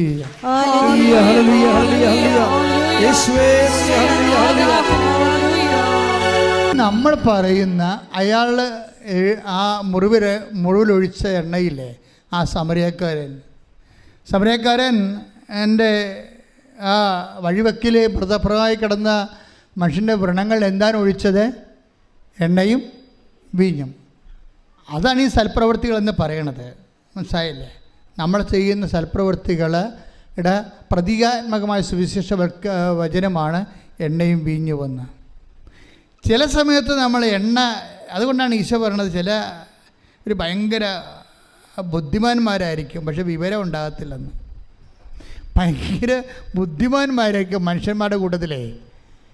സാധാരണ മനുഷ്യരുമുണ്ട്, കുറച്ച് ബുദ്ധി കൂടിയ ആൾക്കാരുണ്ടല്ലോ. അപ്പം അവരെല്ലാം ചെയ്യണത് നമ്മളെന്ത് കൊടുക്കുന്നു, നമുക്കെന്ത് കിട്ടുന്നു, അതിനൊരു അംശം അങ്ങോട്ട് കൊടുക്കുന്നു. നമ്മളൊരു ദൈവമായിട്ടൊരു ബിസിനസ്സിലാണ് നമ്മൾ ചെയ്യണത്. കാരണം നമ്മൾ പറയും അനിയത്തിയുണ്ട്, ചേട്ടത്തിയുണ്ട്, ചേട്ടനുണ്ട്, അവരൊക്കെ ഈ അമ്മ പറ്റത്തില്ലേ, പിന്നെ എനിക്ക് മാത്രം എൻ്റെ ബെഡർക്ക് എന്ത് മാത്രം അമ്മ വന്ന് അത് കണക്ക് പറയില്ലേ. മിണ്ടാണ്ടിരിക്കാനാണ് എപ്പോഴും നല്ലത് കേട്ടോ. അപ്പം ഉള്ളത് ചെയ്തതുപോലെ ഇല്ലാണ്ടാവും. നമ്മളുടനെ പറയത്തില്ലേ, ആശുപത്രി പോയി നിൽക്കുമ്പോൾ, അമ്മയുടെ കൂടെ ആശുപത്രി പോയി നിൽക്കുമ്പോൾ പറയത്തില്ലേ, ഞാൻ മാത്രമുള്ള അനിയത്തിയുണ്ട്, അവൾ വന്ന് നിൽക്കണില്ല, അവൾ ടീച്ചറാണ്, മൂർത്തി ചേടത്തിയുണ്ട്, അവൾ കാനഡയിൽ പോയിരിക്കുകയാണ്, അവളിങ്ങനെ വരത്തിരിക്കുക, പിടിക്കത്ത് പോയില്ല, ഞാൻ മാത്രമാണ്, എൻ്റെ പള്ളിക്കാണ് എല്ലാം കിടക്കണമെന്ന്. എൻ്റെ മക്കളെ, നിങ്ങൾ നിത്യതയിൽ നിനക്ക് ഓഹരി കിട്ടാൻ വേണ്ടി കർത്താവ് നിന്നെ പ്രത്യേകം തിരഞ്ഞെടുത്തിട്ട് നിനക്ക് ഈ വിഷയം ഏൽപ്പിച്ചേക്കുന്നത് ആരാണ്? ക്രിസ്തുവാണെന്ന് കരുതാത്തോളം കാലം നിനക്കൊരിക്കലും കൃപയായി ജീവിക്കാൻ പറ്റത്തില്ല. അവരെ ഒരിക്കലും കമ്പയർ ചെയ്യരുത് ഒരു വിഷയത്തിന്. ഇവിടെ എന്താ പ്രശ്നം? ചിലർക്ക് എണ്ണ ഉണ്ട്, ചിലർക്ക് എണ്ണയില്ല, അത്രേ ഉള്ളൂ. ഒരപ്പൻ്റെ അമ്മയുടെ മക്കളായിരിക്കാം. ചിലർക്ക് എണ്ണയുടെ കയ്യിലുണ്ടാകാം, ചിലർക്ക് കയ്യിൽ എണ്ണ ഉണ്ടാകത്തില്ല. അതാണ് പ്രശ്നം. അവരെ കുറ്റം പറഞ്ഞ എന്താ കാര്യം? അവരെണ്ണ വാങ്ങാൻ പോയിരിക്കുകയല്ലേ, അപ്പം മണവാളം വരും. പരിപാടി തീർന്നില്ലേ? വായിച്ച് 25:4 മത്തായി സുവിശേഷം. ശ്രദ്ധിക്കട്ടെ. ഹല്ലേലൂയ ഹല്ലേലൂയ ഹല്ലേലൂയ ഹല്ലേലൂയ. 25:4 മത്തായിയുടെ സുവിശേഷം. ഹല്ലേലൂയ ഹല്ലേലൂയ. മത്തായി 25:4 വിവേകമതികളാകട്ടെ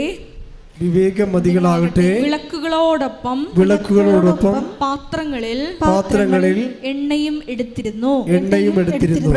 ഇപ്പം വിളക്ക് മാത്രം എടുത്തിട്ട് കാര്യമില്ല. ചില ആൾക്കാർ വചനം മാത്രമുണ്ട്, വിളക്കുണ്ട്, എണ്ണയില്ല. അതാണ് പ്രശ്നം. വിളക്ക് ഈ 10 കന്യകമാരുടെ കയ്യിലും വിളക്കുണ്ടേ. എല്ലാവരും ഈ വിശ്വാസത്തിൽ വിളക്കിൽ തന്നെ വിശ്വസിക്കണത്. പക്ഷേ സംഭവം കത്തത്തില്ല. വചനം കത്തിക്കണമെങ്കിൽ എന്ത് വേണം? എണ്ണ വേണം. അതിനെന്ത് വേണം? മനസ്സലിവ് വേണം. മറ്റാൾ എണ്ണ പെരട്ടിയതിന് മുമ്പ് ഒരു സംഭവം ഉണ്ടായി. അയാൾക്ക് സമരക്കാർ എണ്ണ പെട്ടുന്നുമ്പോൾ എന്താ സംഭവിച്ചത്? മനസ്സലിഞ്ഞ്. അല്ല, ജോസഫ് ചമ്മതിയിടല്ല എണ്ണ പെരട്ടിയത്. നിങ്ങൾ പല ആൾക്കാർ എണ്ണ പെട്ടണം ഉടമ്പടി എടുത്തതുകൊണ്ടാണ് സൽപ്രവൃത്തി കാണിക്കണത്. അതല്ല, മനസ്സലിയണം. ആരെ പ്രതി? ക്രിസ്തുവിനെ പ്രതി മനസ്സലിയുമ്പോൾ ആണ് അത് ക്രിസ്തുവിൻ്റെ കൃപാവര പ്രവൃത്തിയായിട്ട് മാറണത്. അല്ലെങ്കിൽ അത് ഉടമ്പടി പ്രവൃത്തിയായിട്ട് കേവലമായിട്ട് മാറുകയും ഫ്രൂട്ട്ഫുള്ളാ അല്ലാതെ വരിക സാധ്യതയുണ്ട്. ഇപ്പോൾ ഇവിടെ എന്താ പ്രശ്നം? 10 കന്യകമാരുണ്ടായിരുന്നു. അതിൽ ചിലർ 5 പേര് പാത്രങ്ങളിൽ എണ്ണ എടുത്ത് വേറെ എക്സ്ട്രാ ആയിട്ട് എടുത്തു. ചെറിയ വിളക്ക് മാത്രം കൊണ്ടുവന്നു. പക്ഷേ എന്താ പറയുക, അവസാനം ഷെയർ ചെയ്യാൻ പറ്റത്തില്ല. നീ എൻ്റെ ചേർത്തിയല്ലേ, നിൻ്റെ സൽപ്രവൃത്തി കുറച്ച് ഇങ്ങോട്ട് തരാൻ പറഞ്ഞാൽ തരാൻ പറ്റത്തില്ല. അതാ വിഷയം. അത് അവസാനമേ മനസ്സിലാകത്തുള്ളൂ. നീ എൻ്റെ അനിയത്തിയല്ലേ, നമ്മൾ രണ്ട് ഒരു വയറ്റിൽ പെറ്റതല്ലേ, നീ എൻ്റെ ഭർത്താവല്ലേ, നീ എൻ്റെ ഭാര്യ അല്ലേ എന്ന് ചോദിച്ചു കഴിഞ്ഞാൽ സൽപ്രവർത്തികൾക്ക് കൃപ കൈമാറ്റാൻ, അനുഗ്രഹം കൊടുക്കാൻ പറ്റുമായിരിക്കും, കൃപ കൈമാറാൻ പറ്റത്തില്ല. അത് നമ്മൾ ശ്രദ്ധിക്കണം, സൂക്ഷിക്കണം. അല്ലാതെ നിങ്ങൾ വിചാരിക്കും ഞാൻ ഭാര്യ പള്ളിയിൽ പോകണ്ടല്ല, പിന്നെ എനിക്ക് വേണ്ടി കൂടി നീ പ്രാർത്ഥിച്ചാൽ മതി എന്നൊക്കെ പറഞ്ഞാൽ അനുഗ്രഹം ഓക്കെയാണ്, കൃപ ഓക്കെയല്ല. അത് നീ തന്നെ കർത്താവിൻ്റെ നാമത്തെ സ്വീകരിച്ച് ദൈവസ്നേഹത്തോടെ നിൻ്റെ ആത്മാവിൽ നീ ചെയ്യേണ്ട കാര്യങ്ങളാണ്. അവിടെ പങ്കുകാരില്ല. അതാണ് പറയണത്. ആ കന്യകമാരോട് പറയുന്നത് കേട്ടല്ലേ, ഞങ്ങൾ തരത്തില്ല, തന്നിട്ടും കാര്യമില്ല. കാര്യം എന്താ? നിങ്ങൾക്ക് തികയാതെ വരും. തറ്റും. പക്ഷേ കൃപയ്ക്കൊരു പ്രശ്നമുള്ളതെന്ന് വെച്ച് കഴിഞ്ഞാൽ അത് തികയാതെ വരാനുള്ള സാധ്യതയുണ്ട് എന്നാണ്. അതുകൊണ്ടാണ് അത് കൈമാറ്റം ചെയ്യാൻ പറ്റാത്തത്. കൃപ കൈമാറ്റം ചെയ്യാൻ പറ്റത്തില്ല. അത് വളരെ സീരിയസ് ആയിട്ട് മനസ്സിലാക്കേണ്ട വിഷയമാണ്. അതുകൊണ്ട് നീ 10 പത്രം കൂടുതൽ കൊടുത്താൽ അതിൻ്റെ കർത്താവിൻ്റെ നാമത്തിലാണ് കൊടുത്തിരിക്കണമെങ്കിൽ അതിൻ്റെ കൃപ നിനക്കാണ് ലഭിക്കണത്. അതുകൊണ്ട് ഇവിടെ വെച്ച് നീ കൃപയുടെ കോടീശ്വരനാകാൻ നോക്കണം. കാര്യം കഠിന വചനങ്ങളാണ് ചെയ്യുമ്പോഴാണ് അതിലാണ് കൂടുതൽ കൃപ അടങ്ങിയിരിക്കുന്നത്. അതിലെല്ലാം നിത്യതയാണ് ഉദ്ദേശിക്കുന്നത്. കർത്താവ് നിത്യതയെക്കുറിച്ച് പറയുമ്പോൾ ഇപ്പോൾ എന്താ പ്രശ്നം? അതായത് ഇവർക്കെന്നാ പറ്റിയത് ഈ കന്യകമാർക്ക്? മണവാളൻ വരാൻ വൈകി, ഉറക്കം വരികയാൽ കന്യകമാർ കിടന്നുറങ്ങി. അർദ്ധരാത്രിയിൽ ഇതാ മണവാളൻ പുറത്തു വന്ന് അവനെ എതിരേൽക്കുവിനെന്ന് ആർപ്പുവിളിയുണ്ടായി. പക്ഷേ കന്യകമാർ എഴുന്നേറ്റപ്പോൾ കുറേ പേർക്ക് എണ്ണയില്ല. അത് പിന്നെ അവരുടനെ വാതിൽ അടക്കപ്പെടുകയാണ്. കർത്താവ് നിത്യതയുടെ കാര്യം പറയുമ്പോഴാണ് ഇതില്ല അവസാനം പറയുന്ന ഭാഗമാണ് ഇതില്ല.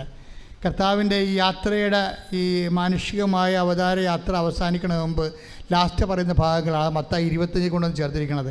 ഇവിടുത്തെ മണവാളിനല്ല ഈശോയാണ്. വരാൻ വൈകുന്നതെല്ലാം അവൻ്റെ രണ്ടാം വരവുമായിട്ട് ബന്ധപ്പെട്ട കാര്യങ്ങളാകും പറയണം. മുഴുവനും കഥകളിലൂടെ പറയണമെന്നേ ഉള്ളൂ. അപ്പോഴൊരു കാര്യം, മണവാളൻ വരാൻ വൈകിയെന്ന് കഥ പറയുന്നുണ്ട്. സെൻറ്റ് പോളിനൊക്കെ പറഞ്ഞ അബദ്ധം, ഇത്തിരി കൂടി പരിശുദ്ധാത്മാവ് ഉണ്ടായെങ്കിൽ കർത്താവ് വരാൻ വൈകുമെന്ന് മനസ്സിലാകുമായിരുന്നു. ശരിക്കും അവരിപ്പോൾ വരും എന്ന് പറഞ്ഞുകൊണ്ട് ആദ്യകാലങ്ങളിരുന്ന് ഇപ്പോൾ വരും കർത്താവ്, ഇപ്പോൾ വരുമെന്ന് പറഞ്ഞു. അതിൻ്റെ വചനങ്ങളുണ്ട് ഇപ്പോൾ വരുന്നത്. പക്ഷേ വരാൻ വൈകുമെന്ന് കർത്താവ് തന്നെ പറഞ്ഞിട്ടുണ്ട്. 10:25 മണവാള ഇപ്പം ഈ നമ്മൾ ഇമ്മീഡിയറ്റ് പരൂസ്യ എന്നും പറഞ്ഞ ആദിമസഭയെ കുറേ കാലം വിശ്വസിച്ചതാണ്, അതായത് ഇപ്പം കർത്താവ് വരുമെന്ന്. പക്ഷേ കർത്താവ് തന്നെ പറഞ്ഞിട്ടുണ്ട്, മണവാളൻ വരാൻ വൈകും. അതാണ് മണവാളനെ കൊടുത്തിരിക്കുന്ന കാര്യം. അപ്പോൾ എന്നാ പറ്റിയിരിക്കണത്? എത്ര വൈകിയാലും നമ്മുടെ കയ്യിൽ എന്തുണ്ടാകണം? കൃപയുണ്ടാകണം. നമ്മുടെ കയ്യിൽ കൃപയുണ്ടാകണം. നമുക്ക് കൃപാവര പ്രവൃത്തികൾ ഉണ്ടാകണം. അതുകൊണ്ട് എന്താണ്? ജാഗ്രതയുണ്ടാകണം ഈ വിഷയത്തിൽ. ഉടമ്പടി നിങ്ങളെ ഉയർത്തണം അങ്ങനെയാണ്. പക്ഷെ ചെയ്യുന്ന പ്രവൃത്തികൾ ദൈവസ്നേഹത്തോടെ ചെയ്യണമെന്നാണ് ഇത്രയും നേരം പറഞ്ഞതിൻ്റെ ചുരുക്കം. ശ്രദ്ധിക്കട്ടെ. ഹല്ലേലൂയ, ഹല്ലേലൂയ, ഹല്ലേലൂയ, ഹല്ലേലൂയ, ഹല്ലേലൂയ. യേശുവേ നന്ദി, ഹല്ലേലൂയ, ഹല്ലേലൂയ, ഹല്ലേലൂയ. യേശുവേ നന്ദി, ഹല്ലേലൂയ, ഹല്ലേലൂയ. ചെയ്യുവാൻ നിലനിൽപ്പിന്റെ വരം നൽകി ഈ ആരാധനയിലൂടെ ഞങ്ങൾ അഭിഷേകം ചെയ്യണമേ. ഹല്ലേലൂയ. എല്ലാവരും എഴുന്നേൽക്കുക. അച്ഛൻ പ്രാർത്ഥിക്കുമ്പോൾ വിശ്വാസത്തോടെയും സന്തോഷത്തോടെയും പ്രാർത്ഥിച്ചുകൊണ്ട് സ്തുതിച്ചുകൊണ്ടിരിക്കണം. ഈ സമയം ഒരു വല്ലാത്ത സമയമാണ്. കർത്താവിൻ്റെ കൃപ അനേക മക്കളിലേക്ക്, എല്ലാ രാജ്യങ്ങളിലേക്കും കർത്താവ് തന്നെ വിളിച്ചപേക്ഷിക്കുന്നവരെ സഹായിക്കുന്ന കൃപയാണ്. അത്തരം സാക്ഷ്യങ്ങൾ നമ്മൾ ഒത്തിരി കേട്ടിട്ടുണ്ട്. ആരാധന നടക്കുന്ന സമയം, അമ്മ മാതാവ് ജീവനോടെ പ്രത്യക്ഷപ്പെട്ട സമയം, ദുരന്തം ഉണ്ടാകാൻ പോകുന്ന പ്രാർത്ഥിക്കണമെന്ന് പറഞ്ഞ സമയം, ജീവിത ദുരന്തങ്ങൾക്കെല്ലാം പ്രതിവിധി പ്രാർത്ഥനയാണെന്ന് നമ്മൾ പറഞ്ഞത് പരിശുദ്ധ അമ്മയാണ്. അമ്മ മാതാവിൻ്റെ പ്രത്യക്ഷീകരണത്തിൻ്റെ അടയാളമായിട്ടാണ് നമുക്ക് ഉടമ്പടി പ്രാർത്ഥന ദൈവം നൽകിയത്. അതാണ് നമ്മൾ ജീവിക്കുന്നത് ഇപ്പോഴേ. ഉടമ്പടി ഒരു പ്രവർത്തനം മാത്രമല്ല, ഒരു ജീവിതമാണ്. കർത്താവേ, നിൻ്റെ മക്കൾക്ക് വേണ്ടി ഞാൻ പ്രാർത്ഥിക്കണം. ഈശോ ശ്രദ്ധിക്കട്ടെ. ഹല്ലേലൂയ, ഹല്ലേലൂയ. കർത്താവേ, നിൻ്റെ മക്കൾക്ക് വേണ്ടി പ്രാർത്ഥിക്കുന്നു. കർത്താവേ, കർത്താവേ, നിന്റെ വിശുദ്ധ പൗരോഹിത്യത്തെ മഹത്വപ്പെടുത്തണം. കർത്താവേ, കർത്താവേ, സഭയിലുള്ള സാന്നിധ്യം പ്രകടമാക്കണം. കർത്താവേ, കർത്താവേ, നിന്റെ തിരുമുറി വാർന്ന് വലതുകരം, ആണിപ്പഴുതാർന്ന് അത്ഭുതകരം ഓരോ മകൻ്റെ മേലും മകളുടെ മേലും ഇപ്പൊ വെക്കണമെന്ന് പ്രാർത്ഥിക്കുന്നു. കർത്താവേ, അടിപ്പിണർ പോലെ, വൈദ്യാഘാതം പോലെ, ദൈവിക ശക്തി ഉച്ചമുതൽ ഉള്ളംകാലം വരെ കർത്താവിന്റെ രക്തം പടരട്ടെ.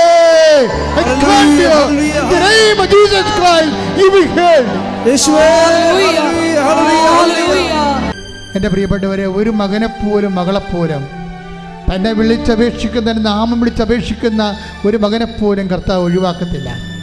നിങ്ങൾ ധൈര്യമായിട്ട് രോഗമുള്ള ഇടത്ത് കൈകൾ വെച്ചുകൊണ്ട് പ്രാർത്ഥിക്കട്ടെ. സ്തുതിക്കട്ടെ, സ്തുതിക്കട്ടെ, സ്തുതിക്കട്ടെ.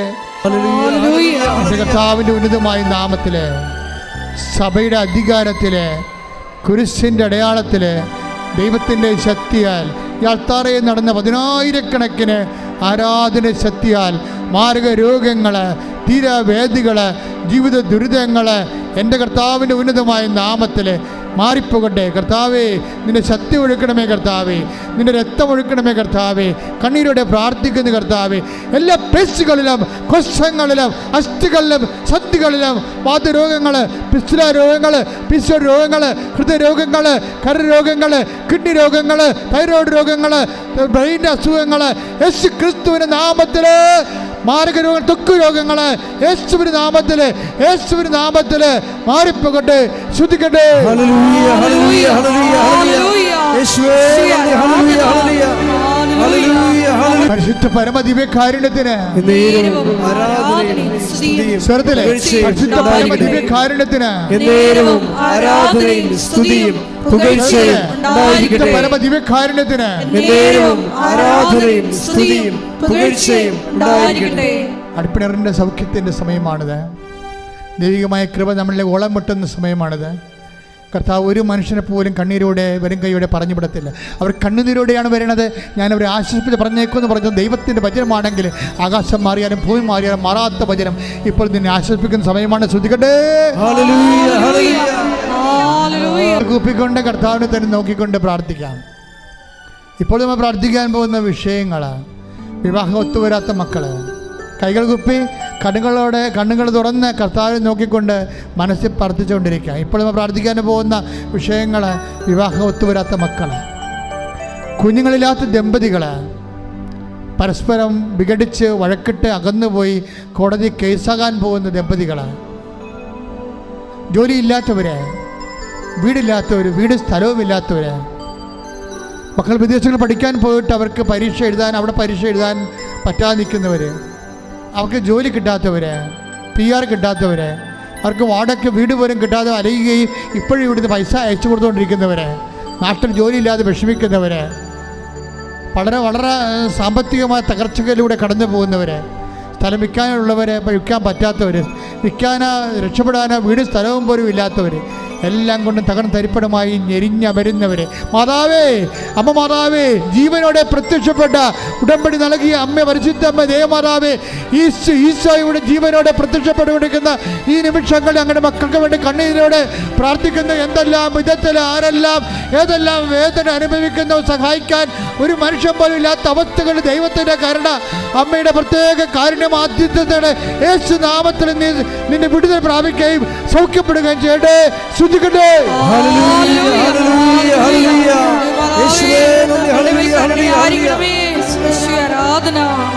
മുട്ടി നിൽക്കുക. മൗന പ്രാർത്ഥനയുടെ സമയമാണ്. അച്ഛൻ വിട്ടുപോയ വിഷയങ്ങൾ, എൻ്റെ മക്കളുടെ സ്വകാര്യ കാര്യങ്ങൾ കണ്ണീരോടെ മാതാവിൻ്റെ മധ്യശീശയ്ക്ക് സമർപ്പിക്കുക. ഓൺലൈനിലുള്ളവർ ഇപ്പോഴും അത് തന്നെയാണ് പ്രാർത്ഥിക്കേണ്ടത്. പരിശുദ്ധ പരമമാ ദിവ്യകാരുണ്യമേ, ഇന്നുമെന്നും അങ്ങേക്കാരാധന. പരിശുദ്ധ